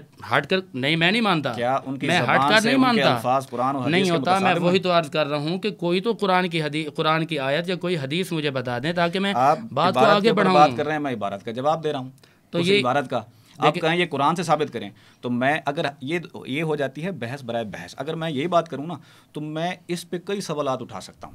6 کلمے مجھے قرآن سے ثابت کریں، نماز کا طریقہ مجھے قرآن سے ثابت کریں، جی یہ گاڑیوں پہ بیٹھنے کا طریقہ قرآن سے ثابت کریں، وہ ادلہ اربع میں شامل ہے۔ میں کہوں گا میں کہوں گا کہ بھائی یہ مفتیان کی ڈگری قرآن سے ثابت کریں. کہاں لکھا ہوا کہ مفتی سے جا کے پوچھو؟ قرآن میں تو لکھا ہوا ہے ذکر سے جا کے پوچھو. ہم بات کر رہے ہیں اصول شریعت کی، بحث نہیں کرنا، اصول شرع کی بات کر رہے ہیں. میں اگر بحث کرنا چاہوں تو بہت سے سوالات کھڑے ہو سکتے ہیں، لیکن میں کنفیوژن کو دور کرنا چاہتا ہوں. کنفیوژن دور نہیں ہوئی نا حضرت، نہیں ہوئی. دیکھیں اچھا اس کے بعد اگلی بات میری سنیں. چلو یہ سر یہاں اس کا جواب مجھے چاہیے، اور اس کے بعد اگلی بات مجھے جو تشویش ہے، جو سائلین کی طرف سے سوال ہے، میں آپ کے آگے سائل بن کے بیٹھا ہوں تاکہ مطمئن ہوں اور عوام مطمئن ہو. اور اویس بھائی ہم دونوں کی یہی کوشش ہے، اور آپ کی بھی تقریباً یہی کوشش ہے کہ عوام تک جو ایک حق ہے، جو لوگوں کی پریشانیاں وہ دور ہوں. آپ ذرا یہ بتا دیں کہ قرآن کریم کے کتنے پارے ہیں آپ کے نظریے میں؟ اور آپ کے اگر مرشد گرامی نے یہ اعلان کیا ہے ویڈیو کے اندر، آڈیو کے اندر یہ موجود ہے، کہتے ہیں جی 30 پارے یہ ہیں اور 10 پارے کوئی اور ہیں. اچھا میں کس کا جواب دے دوں؟ اس کے جواب سے پہلے قرآن سن لیں. اگر اس جواب دینے سے پہلے قرآن کریم کی آیتیں ذہن میں رکھنا کہ میں نے آپ کو جو بطور دلائل پیش کی ہے وہ قرآن پیش کی ہے. اور جب نص قطعی ہوتی ہے، نص قرآنی ہوتی ہے، تو اگر ایک اصول فقہ کا ایک قانون ہے، اویس بھائی آپ نے سننا ہے قانون یہ ہے کہ اگر قرآن کے مقابلے میں کوئی حدیث آ جائے تو فَإِنْ أَمْكَنَ الْجَمْعُ بَيْنَهُمَا بِدُونِ تَغَيُّرٍ، اگر کسی بغیر تبدیلی کے عمل کرنا ممکن ہو تو کیا جائے گا، اور اگر ایسا ناممکن ہو جائے، عمل نہ ہو، عمل نہیں ہو سکتا، تو فرمایا کہ عمل کیا جائے گا فَيُعْمَلُ بِالْكِتَابِ وَيُتْرَكُ مَا يُقَابِلُهُ، عمل صرف اور صرف کتاب اللہ پر کیا جائے گا، اور اس کے مقابل میں جو آئے گا اس کو چھوڑ دیا جائے گا، وہ کچھ بھی ہو. یہ بات میں نے کلیئر کر دی. اور قرآن کریم کے پارے 30 ہیں یا 40؟ آپ کے مرشد گرامی کی یہ آڈیو ویڈیو آج تک موجود ہے، ابھی یوٹیوب پہ دیکھیں، تحریروں میں یہ بات موجود ہے. ان سے کسی نے پوچھا کہ حضور والا سپارے کتنے ہیں؟ وہ کہتے ہیں کہ سپارے 30 ہیں، پھر اس کے بعد آگے کہتے ہیں 10 اور بھی ہیں. اچھا 10 اور کون سے؟ اگر 10 اور آپ ثابت کرتے ہیں تو انا نحن نزلنا ذکر و انا لہ لحافظون کہاں جائے گا؟ اگر آپ 10 اور پارے کہتے ہیں تو یاسین والقرآن الحکیم کہاں جائے گا؟ اور اگر آپ قرآن کریم کے اندر اپنی منمانی کر کے کہتے ہیں نہیں جی 30 ہیں، 10 اور ہیں، تو اس میں آپ پر تحریف کا معاملہ آئے گا. فمن ازلم ممن کذب علی اللہ وکذب بالصدق اذ جاء، 24ویں پارے کی پہلی آیت ہے. اور ومن ازلم ممن افترى علی اللہ الکذب وهو یدعى الی الاسلام، 28ویں پارے کی آیت پڑھ رہا ہوں کہ کون ہے زیادہ ظالم اس سے جو اللہ پر جھوٹ کی نسبت لے جائے. اور پھر یہاں پر ایک اور تفسیر کبیر کی میرے پاس ایک حوالہ موجود ہے. تفسیر کبیر میں ایک آیت آتی ہے کہ کچھ لوگ آئے فابوا ان یضیفوهما فوجدا فیها جدارا یرید. یہاں پر یہ اشارہ کیا جا رہا ہے حضرت موسیٰ علیہ السلام اور خضر علیہ السلام کے معاملے کی طرف. قوم تھی انطاکیہ، ٹھیک ہے، ان کے پاس جب گئے تو انہوں نے انکار کیا، فابو، انہوں نے انکار کیا. تو یہ بات جو آگے آئی حضور کے پاس آ کر کہتے ہیں کہ فابو کی جگہ فاتو کر دیں. کیجئے، یہ ایک لفظ ہے، اس کو فاتو کر دیں آپ. سرکار علیہ الصلوۃ والسلام نے فرمایا یہ تبدیلی نہیں ہو سکتی، لہذا قرآن وہی ہے جو اتر چکا، قرآن وہی ہے جو آ چکا 30 پاروں میں. اور پھر آگے آپ کے مرشد گرامی نے ایک بطور دلیل ایک جملہ کہا کہ ذالک الکتاب ھذا الکتاب. میں آپ سے یہ پوچھوں گا کہ مجھے ھذا کا معنی بتائیں، ذالک کا معنی بتائیں. ذالک کس معنی میں لیا گیا، ھذا کس معنی میں لیا گیا؟ اور نص قرآنی کے اندر یہ بات ثابت ہے، اور باقاعدہ یہ 1450 سال سے قاعدہ مسلمہ ہے، قرآن میں آ گیا مسلمہ قاعدہ ہے کہ پارے 30 ہیں، لیکن یا تو 40 پارے والے آپ جواب دیں. اب مختصر سوال یہ ہے کہ پارے 30 ہیں، آپ کے حضرت نے 40 کیسے گئی؟ ایسے ہی یہی سوال ہے، جواب مجھے دینے دینا. بالکل مجھے بھی اب جتنا سوال آپ نے ماشاءاللہ کیا ہے اتنا مجھے جواب دینے کا ٹائم بھی دیں. دیکھیں قرآن شریف کے پارے 30 ہی ہیں. اچھا نبی پاک کے دور میں 2 طرح کا علم تھا، ایک ظاہر کا علم، ایک باطن کا علم. جس نے ظاہری علم کے ساتھ باطنی علم بھی سیکھا وہ صحابی یا رسول اللہ کہلائے. جنہوں نے صرف ظاہری علم پہ قناعت کی انہی میں سے کوئی خارج ہوا، کوئی منافق ہوا. اب جنہوں نے ظاہری علم پہ قناعت کی ان کا نظریہ کیا تھا؟ ہمارے لیے قرآن کافی ہے. اب جنہوں نے ظاہر اور باطن دونوں کو مکس کیا ان کے لیے کیا ہے کہ تمہارے لیے 2 چیزیں چھوڑے جا رہا ہوں، ایک قرآن اللہ کی کتاب اور ایک اہل بیت. اہل بیت کیوں؟ کیونکہ ان میں سے امامت کا سلسلہ چلا اور وہ باطنی علم عطا کرتے ہیں. باطنی علم بھی ہے. حضور غوث پاک نے قرآن شریف بھی پڑھا تھا. حضور غوث پاک جنگل میں کیا کرنے گئے تھے؟ 25 سال جنگل میں رہے، بغداد کے جنگلوں میں. قرآن شریف تو یہی تھا. جنگلوں میں کون سا علم سیکھنے گئے تھے؟ خواجہ صاحب جنگلوں میں کون سا علم سیکھنے گئے تھے؟ اچھا اب جب موسیٰ علیہ السلام سے موسیٰ علیہ السلام سے پوچھا گیا کہ بھئی علم کے بارے میں، تو اللہ نے فرمایا مزید اگر علم ہے، حالانکہ رسول ہیں، کلیم اللہ ہیں، لیکن ان کو کہا کہ ہم مزید اگر علم سیکھنا تو خضر کے پاس جاؤ. اچھا اب ان کے پاس ظاہری علم تھا, وہ باطنی علم تھا, لیکن یہ بھی تھا دونوں کا علم آپس میں ٹکرا بھی گیا. ایسا ہے, قرآن شریف میں واقعہ ہے. اچھا جلال الدین رومی رحمۃ اللہ علیہ, آپ جب گئے ہیں جلال الدین رومی کے پاس شاہ شمس رحمۃ اللہ علیہ, کتابیں دیکھیے انبار لگا ہوا ہے, انہوں نے کہا این چیز یہ کیا ہے, تو آپ نے فرمایا این آ علمس کے تو نہ میدانی, وہ علم تو نہیں جانتا, وہ فقیر بندہ ہے, پھٹے پرانے کپڑے نہیں جانتا تو. آپ نے کتابیں اٹھا کے حوض میں پھینک دی. انہوں نے فرمایا یہ تو نے کیا کیا ہے, کتابیں اٹھائیں اور ان کو جھاڑا, اس سے گرد و غبار نکلی, مٹی نکلی. این چیز یہ کیا ہے, انہوں نے فرمایا یہ وہ علم ہے جو تو نہیں جانتا. آپ نے فرمایا ہے 3 حصے علم ظاہر ہے, 1 حصہ علم باطن ہے. جس کو وہ حصہ ملتا ہے علم باطن کا وہ ولی اللہ بن جاتا ہے. قرآن شریف کا ایسا ہی ہے کہ 3 حصے ظاہر ہیں, ایک باطن میں ہے. آپ حضرت غورشی نے فرمایا اچھا جس کو وہ حصہ ملتا ہے وہ ولی اللہ بن جاتا ہے, وہ غوث پاک بن جاتا ہے, وہ داتا علی ہجویری بن جاتا ہے, وہ یعنی اس کو میں اور شارٹ کر دوں کہ 30 ظاہری پارے ہیں, 10 باطنی پارے ہیں. میں علم کی بات کرتا ہوں. آپ نے فرمایا ہے 3 حصے علم ظاہر میں ہے, 1 حصہ علم باطن میں ہے. تو جس کو وہ حصہ ملتا ہے وہ ولی اللہ بن جاتا ہے. اگر ایسا ہے تو پھر ہم سارے قرآن پڑھنے والے ولی اللہ ہو جائیں, غوث قطب ابدال کے درجوں پر سارے فائز ہو جائیں. اچھا دوسری بات, اب میری بات مکمل ہونے دیں پلیز. اب یہ بات ابن عربی نے بھی فرمائی ہے باطنی علم کی بات. آپ نے ذالک الکتاب کا منسوب کیا نا حضرت گوہر شاہی سے, اسی کا ذالک الکتاب کا انہوں نے بھی فرمایا تشریح میں, جو قرآن کی تفسیر ہے نا ابن عربی رحمۃ اللہ علیہ کی. آپ نے فرمایا ذالک الکتاب سے مراد یہ تصنیف نہیں, وہ باطنی علم ہے جو کہ سینہ بہ سینہ نبی پاک صلی اللہ علیہ وسلم سے مستحق افراد کو دیا جاتا ہے, سینہ بہ سینہ, اور جو مستحق ہوتا ہے اسی کو دیا جاتا ہے. اب جس طرح حضرت سخی سلطان پور رحمۃ اللہ علیہ نے 40 سے زیادہ کتابیں کس طرح لکھی ہیں, آپ نے فرمایا مجھے نبی پاک نے سینے لگایا اور اپنا علم عطا کیا, دیدار کیا, میں رو رہا تھا کہ میں حافظ نہیں ہوں, میں قرآن شریف نہیں پڑھا. تو جب رسول اللہ صلی اللہ علیہ وسلم کا دیدار ہوا, انہوں نے کیوں رو رہے بیٹا, فرمایا یا رسول اللہ میں مطلب قرآن شریف نہیں پڑھا. تو آپ نے سینے لگایا اور اپنا علم عطا کیا. وہ سینہ بہ سینہ مستحق افراد کو چلتا ہے, تب جا کے سلطان العاشقین بنتے ہیں, سلطان العارفین بنتے ہیں. مگر یہ بات اپنی جگہ کھڑی ہوئی ہے. شیخ ابن عربی, معین الدین ابن عربی کے حوالے سے آپ نے فرمایا وہ یہ نہیں کہہ رہے ظاہر اور باطن کا تو سب کو فلسفہ یاد ہے. انہوں نے یہی فرمایا. انہوں نے کہا کہ قرآن کا ایک ظاہر ہے ایک باطن ہے, ایسے ہی ہے نا, ظاہری علم ہے اور باطنی علم. آپ تعداد پہ بات کر رہے ہیں کہ 30 پارے ظاہری ہیں, 10 جو ہے وہ باطنی ہے. مثال کے طور پر انہوں نے آگے کیا فرمایا ہے, آگے انہوں نے فرمایا تشریح میں اپنی تفسیر میں قرآن شریف کی نا, انہوں نے فرمایا ہے کہ یہ سینہ بائی سینہ چلتا ہے اور دور آخر میں امام مہدی علیہ السلام کے پاس بھی ہوگا, اور وہ نوری نظر سے ہی وہ علم اتاریں گے, اور جس کو بھی وہ نوری نظر سے سن لیں, وہ باطنی علم کی بات, باطنی علم, وہ 10 پاروں کی بات نہیں کر رہے. نہیں آپ بات کر رہے ہیں 10 باطنی پاروں. انہوں نے ذالک الکتاب کی بات کی تو میں نے وہی بات کر رہا ہوں نا, تو وہ کیا ہے, وہ 30 پارے ہیں. نہیں, وہ 30 باطن کے بارے ہیں. یہاں پر میں آسان کر دیتا ہوں, میں آسان کر دیتا ہوں. دیکھیں آپ کی بات میں کوئی کرو بات چلی جائے گی. میں یہ بات کر رہا ہوں, بات میں کوئی جانداری لائیں, کوئی مجھے مزہ نہیں آ رہا, میں آپ کو یہ بات بتا رہا ہوں. میں نے آپ کے سامنے قرآن آیات بیان کی ہیں. علم باطن کا کوئی رد نہیں ہے, کوئی انکار نہیں ہے. علم باطن میں بھی مانتا ہوں, جو جتنے لوگ ہیں سننے والے, باطن کا انکار ہے ہی نہیں. سوال یہ پیدا ہو رہا ہے کہ علم ظاہر علم باطن کی 2 قسمیں ہیں, ہم مانتے ہیں. علم ابن عربی نے کہاں پر کہا کہ جی قرآن کے 40 پارے تعداد کے بارے میں, غوث پاک کے پاس علم نہیں تھا باطنی. حضور غوث پاک نے کہاں پر فرمایا کہ نہیں جی علم ظاہر ہے علم باطن ہے لہذا قرآن کے 40 پارے ہیں, یہ کہاں پر فرمایا؟ کیا خلفائے راشدین کے پاس علم نہیں تھا؟ انہوں نے فرمایا نا, میں یہ پوچھ رہا ہوں کہ علم باطن سر میں یہ بات کر رہا ہوں, قرآن کی آیت پڑھنے کا مطلب یہ ہوتا ہے کہ سامنے والے بندے کو چاہیے کہ وہ نقد کرے, اس بات کا رد کرے. میرے سامنے کوئی اتھینٹک کوئی بات لائیں. ذالکہ پہ جو بات کی ہے, دیکھو عربی کی بھی بات کو اتھینٹک نہیں مانتے. میں قرآن کی بات کر رہا ہوں نا, میں قرآن کی تفسیر کی بات کر رہا ہوں. سر میں وہی پوچھ رہا ہوں, انہوں نے کہاں پر یہ بات لکھی ہے, تحریر کی ہے کہ جی 40 پارے ہیں. مجھے یہ کہہ آپ چلیں سلطان باہو کے 40 پارے دکھا دیں. ابن عربی کے 40 پارے کہہ دیں. قادری میں لکھا ہے, اب وہ کتاب یہاں پہ اویلیبل نہیں ہے, آپ کوٹ کریں, ہم چیک کریں. اسرار قادری میں لکھا ہوا ہے باقاعدہ کہ قرآن کے 40 پارے ہیں. جی باطنی علم کی 40 کنجیاں ہیں, آپ نے فرمایا. باطنی علم کی 40 بھائی یہ 40 کنجیاں کیا ہیں؟ نا یہ آپ نہیں, تعویل آپ فرما رہے ہیں نا.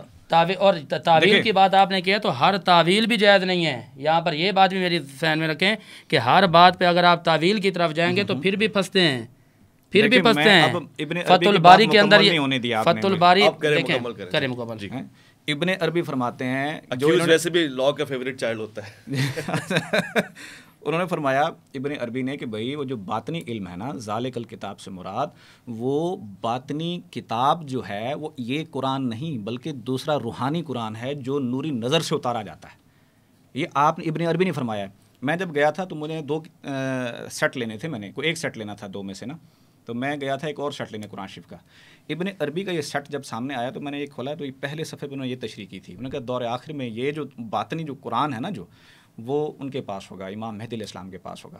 تو وہ بھی لکھنے کے لیے نہیں. آج حضرت گوہر شاہی سے پوچھا گیا اچھا وہ آپ لکھ کے دے دیں نا، اگر وہ ہیں 10 پارے تو آپ لکھ کے دے دیں. آپ نے فرمایا وہ ہر ایک کے لیے نہیں ہے نا، جو مستحق ہوتا ہے اس کو دیا جاتا ہے اور اس سینہ بے سینہ دیا جاتا ہے.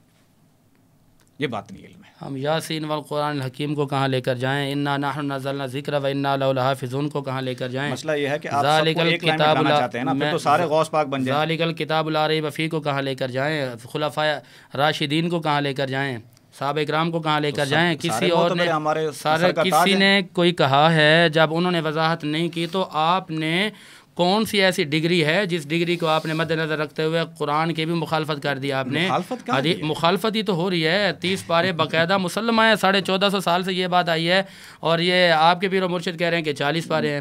وہ دیکھیں وہ قرآن کے مقابلے میں قرآن ہے تو لائیں، نہیں تو آپ کے پاس جواب نہیں ہے. اچھا یہ بنیادی بات کر رہے ہیں آپ، میرے ناظرین بھی شاید اگر سمجھ جائیں. انہوں نے ایک کوشچن رکھا ہے، اس کو ہم اینڈ پہ لے کر آ رہے ہیں اس لیے میں کہہ رہا ہوں. انہوں نے کہا قرآن نے 30 پارے نازل کیے، مثلا وہ پارے بھی ہم نہیں بنائے ہیں البتہ، لیکن قرآن اسی سیگمنٹس میں ہے نا، یہ اس پہ عدل اربع آ گیا.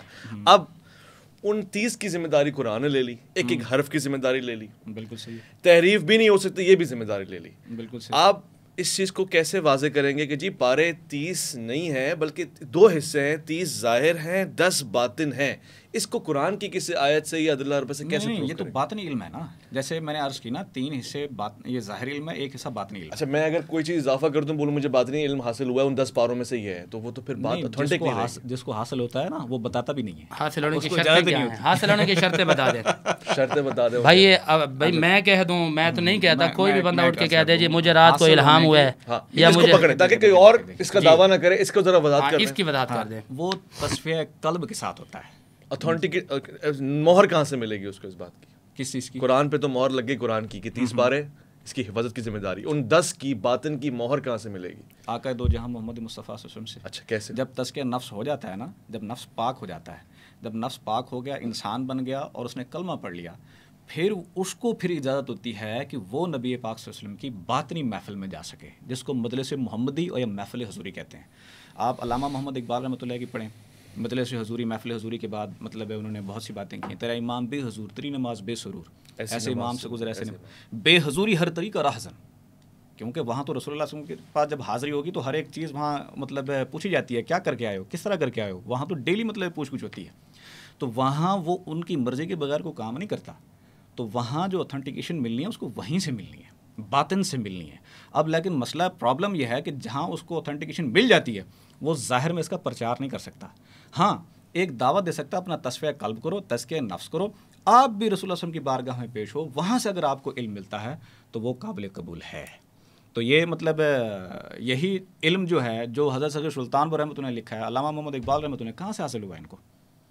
آپ کہہ رہے ہیں کہ یہ باطنی علم ہے، یہ باطنی، یہ اسی جگہ سے ملا ہے، اس سے علاوہ مل نہیں سکتا. اور میں اگر یہ دعویٰ کروں کہ مجھے بھی وہاں سے ملا ہے، پھر اس کی اگر آپ جس کو ملتا ہے نا اس کے اندر اتنی قوت ہوتی ہے دلوں کو زندہ کر دیتا ہے. یہ بات بھی کہاں لکھی ہوئی ہے قرآن میں؟ بالکل ہے. قرآن یہ مطلب اولیاء اللہ کے اقوال ہیں جو وہ کہہ رہے ہیں عدل اربع لے کر آئیں. عدل اربع دیکھیں آپ ہر چیز میں اگر اس طرح کریں گے نا، یہ میں نے آپ کو کہا میں بحث برائے بحث کروں گا تو پھر میرے ساتھ بھی بہت سے سوالات ہیں.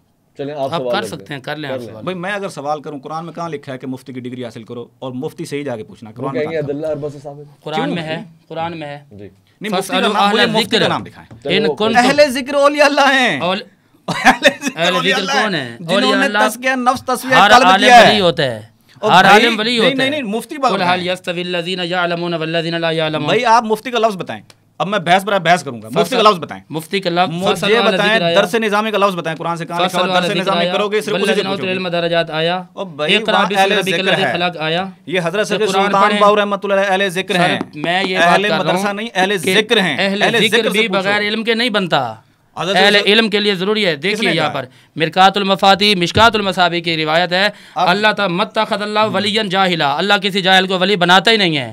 اور یہ باطنی علم لا خوف علیہم ولا هم يحزنون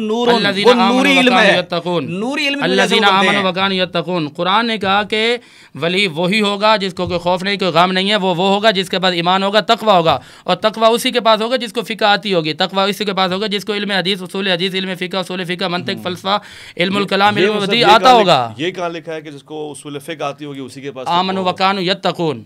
تقوی, اب اس کی تفسیر میں جائیں گے. جس کا تزکیہ نفس ہوتا ہے, تقوی کسے کہتے ہیں؟ اور تزکیہ نفس اسی کے پاس آئے گا جس کے پاس علم ہوگا. بھائی جان تقوی اس کو ہے جس کا نفس مطمئنہ ہے, تقوی اس کو حاصل ہے, تقوی کے درجے پہ وہی حاصل ہوتا ہے جو رسول وسلم کی بارگاہ میں پیش ہوتا ہے باطن میں. جس کا نفس مطمئنہ ہوتا ہے, جس کا نفس امارہ سے جان چھڑوا چکا ہوتا ہے, جس کا قلب شہید ہو چکا ہوتا ہے, جو قلب شہید کے درجے پہ پہنچ چکا ہوتا ہے, آپ اس کو تقوی کہہ سکتے ہیں. اہل سنت کے نزدیک قرآن کریم کے 30 پارے ہیں. میں نے قرآن کی آیتیں بیان کی ہیں, انہوں نے کوئی میرا جواب نہیں دیا. اس کے بعد میں کلیئر کر رہا ہوں, میں مسئلہ کلیئر کر رہا ہوں. 40 پارے تو 40 جواب نہیں دے سکے, ہم نے کبھی یہ جواب نہیں دے سکے, لہٰذا یہ اہل سنت اپنے آپ کو نہیں کہلوا سکتے. اعلیٰ حضرت کا یہ ایمان نہیں ہے, صحابہ اکرام کا یہ ایمان نہیں ہے, خلفاء کا یہ مذہب نہیں ہے 40 پارے والا. اب اس کا جواب دے دے, پھر میں اگلا سوال اور رکھنا چاہتا ہوں. اس وقت آپ کر سکتے ہیں. دیکھو قانون کیا کہتا ہے, قانون کی زبان کیا کہتی ہے. آپ 40 پاروں کے بعد اس وقت کر سکتے ہیں جب حضرت گورشی نے 10 پارے لکھ کے دیا ہوں, یہ لو یہ 10 پارے ہیں, یہ پڑھو. تو انہوں نے یہ کہا کیوں ضرورت پیش آئی؟ سارے ولیوں نے کہا نہیں, ان کو کیا ضرورت پیش ہے؟ سامنے علماء بیٹھے تھے, آپ نے دیکھا تھا سامنے فقہاء بیٹھے تھے. جب خضر علیہ السلام بیٹھے تھے تو سامنے موسیٰ علیہ السلام ٹکرا گئے. وہ اللہ کے نبی ہیں. وہ تو دو آپ انبیاء کی مثال دے رہے ہیں, وہ نبی نہیں ہے. خضر علیہ السلام نبی نہیں, دیکھیے خضر علیہ السلام نبی ہیں, نبی ہیں نہ ولی ہیں. یہ نہیں بحث ہے, یہ بحث ہے. انبیاء نبی میں مانتے ہیں, کچھ نہیں مانتے, بہرحال درجہ وہی ہے. یہ آپ گوہر شاہی صاحب کو حضرت خضر سے تو نہیں آپ کمپیئر کر سکتے نا, یہ کہنا چاہ رہے ہیں.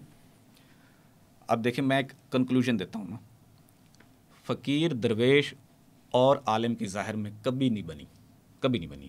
اس کا سلوشن جلال الدین رومی رحمۃ اللہ نے فرمایا. جلال الدین رومی نے فرمایا کہ کبھی ہر مطلب طبقے کو, ہر فرقے کو نا اس کی مخالفت کے لیے اس کو دلیلیں دے دی گئی ہیں. یہ جھگڑے قیامت تک ختم نہیں ہونے. تم اس طرح کرو, اللہ کی محبت اختیار کرو, بحث و مباحثے میں مت پڑو, اللہ کی محبت اختیار کرو. اللہ کی محبت کا واحد ذریعہ آپ کا دل ہے. اگر آپ کے دل کی دھڑکن نے اللہ شروع کر دی, حکمت مومن کی میراث ہے, کافر سے ملے تو لے لو. حکمت مومن کا گمشدہ خزانہ ہے, جہاں سے ملے اٹھا لو. ایک طریقہ بتاتے ہیں. طریقہ کیا ہے؟ رات کو سوتے ہوئے شہادت کی انگلی کے ساتھ دل پہ لکھو اللہ. دل کی دھڑکن تیز ہو جائے گی. ایک نام جب اس کے اوپر آتا ہے, دھڑکن تیز ہو گئی. اس ایک ٹک کے ساتھ اللہ, دوسرے ٹک کے ساتھ ہو ملاؤ. 7 دن ہیں, 7 دن آپ کو دھڑکن محسوس ہوگی. 7 دن کے بعد آپ کو اندر سے بڑی یہ طریقہ ہے, یہ طریقہ ہے, تصوف کا طریقہ یہی ہے. جس کی انگلیاں نہیں ہے, ہاتھ نہیں, وہ کیسے جائے گا؟ تصور سے کر لے. بالکل, رات کو سوتے ہوئے تصور سے اس میں اللہ کا تصور کرے. یہی وہ وسیلہ ہے نجات کا, یہی وہ وسیلہ ہے محبت کا کہ دل کا رستہ اختیار کرے. اور یہی تعلیم حضرت گوہر شاہی کی ہے, یہی تعلیم حضور فرمان گوہر شاہی. اللہ کی پہچان اور رسائی کے لیے روحانیت سیکھو, خواہ تمہارا تعلق کسی بھی مذہب سے ہو. یہودی اللہ نہیں کہتا, اللہ کو مانتا نہیں, یہوہ کہتا ہے, تو وہ کیا کرے؟ اللہ لکھے زبردستی. اس کو حضرت گوہر شاہی اللہ ہی پڑھاتے تھے. اس کا مذہب ہی نہیں. سنیں نا, حضرت گوہر شاہی نے ایک ریکارڈ ہے, آپ نے جہاں بھی گئے ہیں, جو سکھ کمیونٹی ہے, سکھ کمیونٹی مسلمان کا نام لینا گوارا نہیں کرتے, ان کے ساتھ کھانا پسند نہیں کرتی. وہ کہتے ہیں کتا اگر ساتھ میں کھانا کھا لے اس کا برتن صاف کر کے استعمال کر لو, لیکن مسلمان کھانا کھا جائے اس برتن کو دفن کر دو. لیکن حضرت گوہر شاہی نے وہاں بھی جا کے اس میں اللہ کا ڈنکا بجایا ہے, وہاں جا کے اس میں اللہ کی بات کی ہے. اور اس میں اللہ کس کے کنٹرول میں ہے؟ آقا دو جہاں محمد مصطفیٰ صلی اللہ علیہ وسلم کے کنٹرول میں ہے. آپ نے وہاں جا کے ان کو اللہ کرایا اور وہ لوگ اللہ کر کے مسلمان ہوئے ہیں. آپ نے ہندوؤں کے پاس گئے ہیں, آپ نے ہندوؤں کو اللہ کرایا, وہ لوگ تڑپ کے مسلمان ہوئے ہیں. اچھا آپ دیکھیں خواجہ صاحب کا سلسلہ دیکھیں, خواجہ صاحب کے پاس کون آتے تھے؟ نان مسلم آتے تھے نا, تو انہوں نے کیا کیا ہے؟ اللہ سکھایا نا. ثقیلات شہباز قلندر رحمۃ اللہ علیہ کے پاس لیکن کون یہ نہیں کہا نا کسی بھی مذہب سے ہو تو وہ ان کا اس کی مذہب کیا بخشش تھا ہو جائے گی. نہیں ہاں تو نہیں، بخشش کی ذمہ داری ہے نا. بات یہاں بخشش کا لفظ نہیں ہے. آگے کل ہم نے پڑھا تھا کہ اس پالی میں دیکھیں ہے. ایڈیشن نہ کریں، اس میں یہ ہے آپ کہیں تو میں روحانیت. دکھا دوں. سن لیں یوں لفظ ہے اس میں اب میری بات سن لیں، میری بات سن لیں. اس کا ہے روحانیت سیکھو. جب اسپرچویلٹی کی ہر مذہب جو ہے نا پیروکار ہے. اب میری عرض سن لیں، جی جی. روحانیت کا اسپرچویلٹی کے نام کے اوپر نا ہر مذہب مطلب دوڑتا ہے کہ علم روح سیکھیں. جب اس کے اندر اس میں اللہ کی کرن چلی جاتی ہے، اس میں اللہ کا نام چلا جاتا ہے، رب کا ذاتی نام جب اس کے اندر چلا جاتا ہے، اس کو گمراہ ہونے دے گا؟ وہی جب اس میں ذات اس کے اندر جاتا ہے نا، وہی اس کو زبان پہ کلمہ پڑھنے پہ مجبور کرتا ہے. یہ فقیروں کا، درویشوں کا اپنا اپنا سلسلہ اور طریقہ ہے. حضرت گوھر شاہی کا طریقہ یہ ہے کہ اس میں اللہ کی دعوت دیتے ہیں، اور یہی طریقہ حضرت سید سلطان باؤ رحمۃ اللہ کا رہا ہے. اب آپ نے جو ایڈیشن کا مجھے کہا، میں کوٹ ہندو تھے. جی جی اب میری بات مکمل کرنے دیں. ہندو تھے، حضرت سید سلطان باؤ رحمۃ اللہ کے سامنے نہیں جاتے تھے.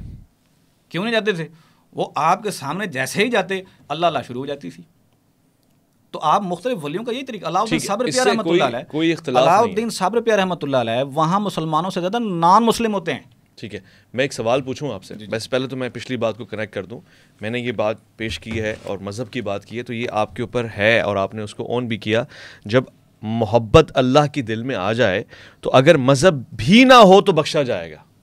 ٹھیک ہے. تو اب ہمارا تو اہل سنت ہو یا مسلمان پورا یہ مانتا ہے کہ جی اسلام میں داخل ہوگا تو بخشش ہوگی. قرآن یہ کہتا ہے. ہاں، مذہب کے حوالے سے بات نہیں. لیکن اب میں جو آپ کی طرف آ رہا ہوں وہ بات یہ ہے، دیکھیں یہ اہل سنت والجماعت ہے. آپ نے ان کو سلطان العارفین کی بات بتائی. انہوں نے کہا جی سلطان العارفین نہیں، عدل اربا سے بات کریں. مگر پھر بھی کیونکہ یہ ادب کرتے ہیں سلطان العارفین کا، تو یہ ان کی طرف نہیں بات کر رہے، آپ سے بات کر رہے ہیں. مگر اگر آپ یہی بات وہابی حضرات میں کریں گے مثال کے طور پہ، یا غیر مسلموں میں کریں گے، آپ کیسے ثابت کریں گے؟ چلے میں غیر مسلم میں نہیں جاتا، مسلمانوں میں جو تصوف کے قائل نہیں ہیں ان کو کیسے ثابت کریں گے؟ آخری سوال، ختم بات. جو تصوف کے قائل نہیں ہے، اللہ کی محبت اختیار کرو. اس میں ذکر قلب کے بارے میں قرآن میں بھی ہے. جب نمازوں سے فارغ ہو جاؤ، وَإِذَا قَضَيْتُمُ الصَّلَاةَ فَاذْكُرُوا اللَّهَ قِيَامًا وَقُعُودًا وَعَلَىٰ جُنُوبِكُمْ. جب تم نمازوں سے فارغ ہو جاؤ تو اللہ کے ذکر میں مشغول ہو جاؤ. نماز میں تو وہ جائے گا جو مسلمان ہوگا نا. بات انہوں نے مسلمانوں کی بات کی، کافروں کی نہیں کی. اچھا، انہیں مسلمانوں کی بات، یہ بات میں کر رہا ہوں. چلو آپ 2 منٹ، انہیں مسلمانوں کی بات، مسلمانوں کی تو کرنے دیں نا. ٹھیک ہے، کریں. اب نماز میں ذکر، یہ سوتے ہوئے ذکر کیسے ہوگا؟ حضور نے فرمایا ینام عینی ولا ینام قلبی، میری آنکھیں سوتی میرا دل نہیں سوتا. جب یہ ایک دفعہ ایکٹیو ہو جائے نا تو اٹھتے بیٹھتے کھاتے پیتے چلتے سوتے لیٹتے ہر وقت اللہ اللہ کرتا رہتا ہے. دستکار بل دل یار بل، یہ اپنا کام کرتا رہے گا، دل اللہ اللہ کرتا رہے گا. اللہ تعالیٰ فرماتے ہیں میرے محبوب بندے ایسے جن کو خرید و فروخت میرے ذکر سے غافل نہیں کرتی. آپ خرید و فروخت کرتے رہیں گے، دل کی تار اللہ سے جڑی رہے گی، وہ اللہ اللہ کرتا رہے گا. یعنی ہر لمحہ 24 گھنٹے میں یہ 1.25 لاکھ سے بھی کراس کر جاتا ہے، یہ دل کی تار اللہ اللہ کرتی ہے. یعنی آپ کا سارا پیغام یہ ہے کہ اللہ اللہ کرو، بس یہی ہے نا. اپنی روح کو منور کرو، روح کو منور کرو، اللہ اللہ کرو.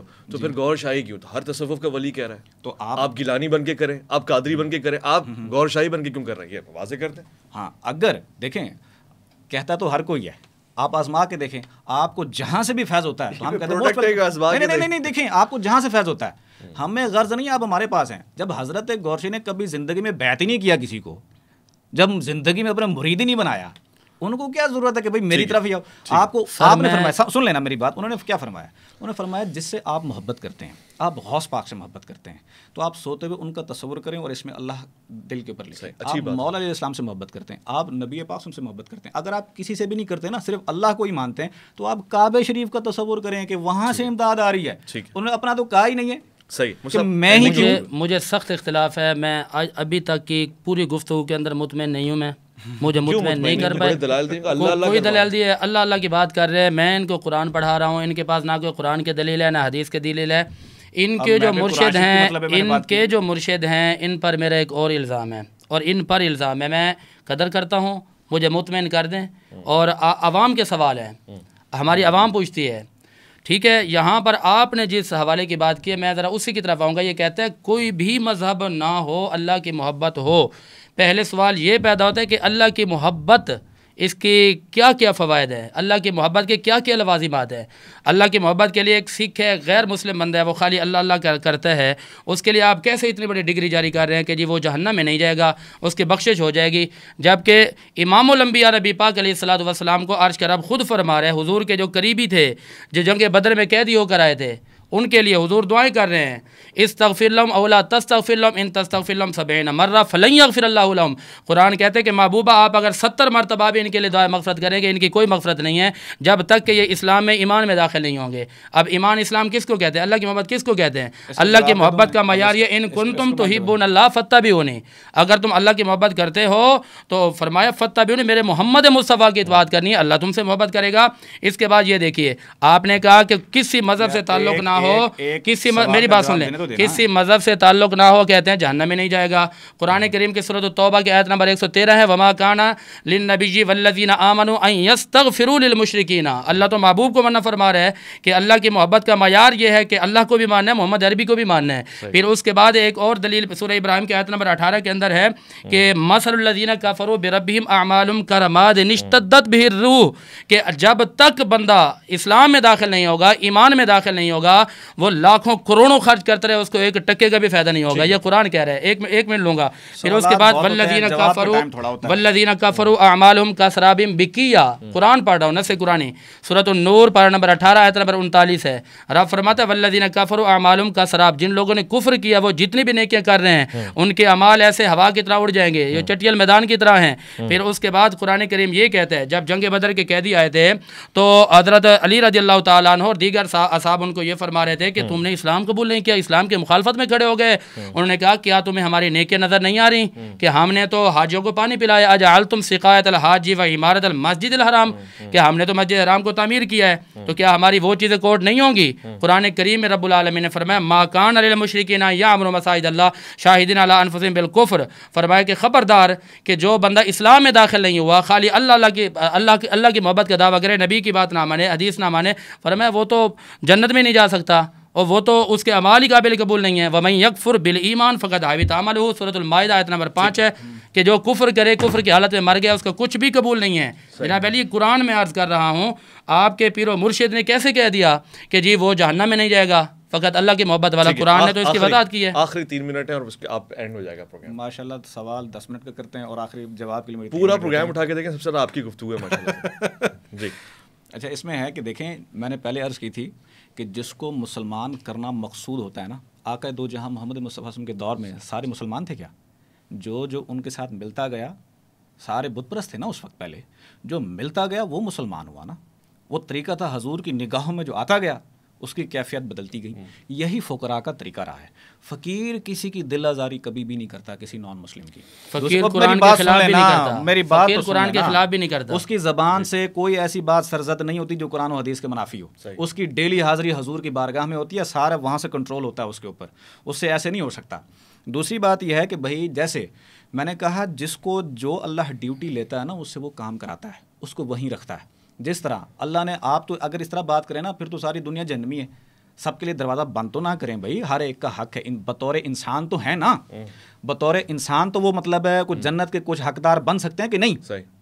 اچھا، دوسری بات یہ ہے کہ جیسے وہ ہیں سکھوں کے جو گرو ہیں بابا گرو نانک، بابا گرو نانک اینڈ میں کلمہ پڑھا جا کے اور ساری زندگی مسلمانوں سے علیحدہ درس دیتے تھے، سکھوں کو علیحدہ دیتے تھے، ہندوؤں کو علیحدہ دیتے تھے۔ جب آپ کا وصال ہوا، وصال کے بعد سارے ٹھہر گئے کہ یہ ہمارا ہے کہ ہم نے تدوین کرنی ہے، ہندوؤں نے کہا ہم نے جلانا ہے۔ تو یہ واقعے بڑے مشہور ہیں۔ تو بابا گرو نانک کے اوپر بھی کس نے لکھا؟ علامہ محمد اقبال نے لکھا ہے، اور مطلب سب ولیوں نے کیا۔ اسی طرح فقیر جو ہوتا ہے کسی کی دل آزاری نہیں کرتا، جو فقیر کے پاس آتا ہے وہ آہستہ آہستہ اسے نظر کرتا ہے، اس کے دل کی تار رب سے جوڑتا ہے، زبان اس کی کلمہ پڑھنے پہ مجبور ہو جاتی ہے۔ باقی مصلحتاً حکمت کی باتیں ہوتی ہیں، وہیں جا کے سیدھا کہ تو کافر ہے، تو جہنم میں جائے گا نہیں، اس نے بات کس نے سننی ہے؟ آپ رزلٹ دیکھیں، کیا کسی عالم نے ہندوؤں، سکھوں، عیسائیوں کو اللہ اللہ کرایا ہے؟ یہ واحد حضرت گوھر شاہی تھے جنہوں نے سب جگہ قابل قبول تھے، ہر جگہ بیٹھ کے انہوں نے اللہ اللہ کا ڈنکا بجایا ہے، انہیں یہ کہا ہے تم غور کرو، سب جگہ جا کے اللہ اللہ ہو رہی ہے۔ اگر اللہ اللہ ہو رہی ہے تو تکلیف کس بات کی؟ تو اس سے مراد اللہ اس کے رسول کی حمایت ہے تو ہو رہی ہے۔ اگر اللہ اس کے رسول کی حمایت نہ ہوتی، کیا ہندو، سکھ، عیسائی ان کے کہنے پہ اللہ اللہ کرتے؟ کیا لا الہ الا اللہ کا ذکر کرتے؟ کیا وہ درود شریف کا ذکر کرتے؟ کیا وہ درود شریف کے اندر ذکر کی محفل جو حضرت گوھر شاہی کی ہے تو اس میں درود شریف بھی ہے؟ تو وہ لوگ جو اللہ اللہ کرتے ہیں تو سمجھو اندر سے مسلمان ہوئے ہیں، تو وہ کلمہ پڑھنے پہ مجبور ہوئے۔ شکریہ زہیب صاحب آپ کا، بہت بہت شکریہ مفتی صاحب آپ کا۔ میں 1 منٹ چاہیے، پھر میرا بھی چاہیے۔ مسئلہ کلیئر نہیں ہوا۔ ان کی جتنی بھی گفتگو کا معیار رہا ہے ہمیشہ تعویلات پڑھ رہے ہیں۔ یہ مجھے تعویل کی تعریف نہیں بتا سکے، مجھے کوئی جواب نہیں دے سکے، نہ تو ان کو تعویل کا بتا. میں فیصل التفرقہ اس کے صفحہ 66 اور 67 پڑھے، اور مجموع الفتاوی اس کو پڑھے. علامہ ابن تیمیہ نے کیا لکھا ہے، مجموع الفتاوی کے اندر لکھتے ہیں جلد 10 صفحہ نمبر 375، فتح الباری جلد 10 کے اندر لکھتے ہیں 304 صفحہ ہے کہ ہر وہ تعویل جو آپ کو حق کی طرف قرآن اور سنت کی مخالفت میں لے جائے، فرماتے ہیں کہ ایسی تعویل کرنے والے بندے کو گرفتار کیا جائے اور ایسی تعویل کرنے والے بندے کو سزا دی جائے. تاکہ اور تعویل تو آپ کتاب کے بارے میں کر ہی نہیں سکتے، آپ رسالت کے بارے میں کر ہی نہیں سکتے، آپ تعویل کر ہی نہیں سکتے، آپ جنت یا جہنم کے بارے میں تعویل کر ہی نہیں سکتے. اور تعویل کی گنجائش وہاں ہوتی ہے جہاں عربی زبان کلام کی جا رہی ہو، عربی زبان میں گفتگو کی جا رہی ہو، اور عربی زبان سمجھا کر لوگوں کو تعویل کرنی ہو. جناب علی آپ نے تو ٹوٹلی تعویلات پہ کام چلایا ہوا ہے. اور انہوں نے قرآن میں تعریف کی ہے. میں شعر نہیں مانوں گا، دع نفسک. علامہ اقبال حجت نہیں ہے، میں آپ کو کہہ رہا ہوں. آپ نے پورے پروگرام میں کہیں پر کوئی نص قطعی کے مقابلے میں قرآن پیش کیا؟ ان کے جو پیر ہیں ایک جگہ قرآن میں تعریف کرتے ہیں، دع نفسک، اپنے آپ کو چھوڑ دے، جبکہ کہتے ہیں کہ اللہ نے فرمایا، رب نے فرمایا ہی نہیں ہے. رب فرماتے کون ہے اس سے زیادہ ظالم کوئی ہو نہیں سکتا جو رب پر جھوٹ بولے اور رب کی طرف افتراء کرے. حضور کی حدیث پاک ہے، بخاری کے اندر موجود ہے، حدیث نمبر ہے 1291. حضور فرماتے کہ من کذب علی متعمدا فلیتبوأ مقعدہ من النار، کہ جس نے مجھ پر جھوٹ کی نسبت کی وہ جہنم میں جائے گا. قرآن کہتا ہے اس سے بڑا ظالم کوئی ہو ہی نہیں سکتا. حضور والا یہ جتنی تعویلات ہیں ہر تعویل کی اجازت نہیں ہے، نص قرآنی ہے. آخری منٹ. اقبال کا شعر ہے، بے عشق علم استا ہوتیاں، بغیر عشق کے سارا علم شیطانی ہے. علم با عشق اصطلاح ہوتیاں. عشق کے ساتھ اگر علم ہو تو لاہور تک جا کے معرفت کی رسائی حاصل کر سکتے ہو. عشق کا دار و مدار قلب کے اوپر ہے. عشق میں آ کر 40 پارے کر سکتے ہیں، عشق میں آ کر قرآن کے خلاف کر سکتے ہیں. زیب صاحب کا شکریہ ادا کرتا ہوں، مفتی زاہد اسلم صاحب کا شکریہ ادا کرتا ہوں. خفتون حضرت لمبی نشست رہی ہے اور غیر روایتی طور پہ لمبی ہو گئی ہے، مگر چاہت یہی تھی کہ اس کا ایک کنکلوژن نکل جائے. البتہ ہم نے بہت ساری چیزیں پیش کی، یعنی پروگرام کے ذریعے میں جتنی خدمت کر سکا ہوں آپ کے سامنے میں نے رکھا ہے. پھر بھی اگر کوئی سوالات ہوں، کوئی ایسی لسٹ ہو، یہ پروگرام آپ ہی لوگوں کے لیے. اپنا خیال رکھیں گے آپ اور اپنے سے بڑھ کے خیال رکھیں گے اللہ رب العزت کے احکامات کا، فرمان محمد مصطفیٰ صلی اللہ علیہ وآلہ وسلم کا. ویس ربانی کو دیجیے گا اجازت. اللہ کے امان میں.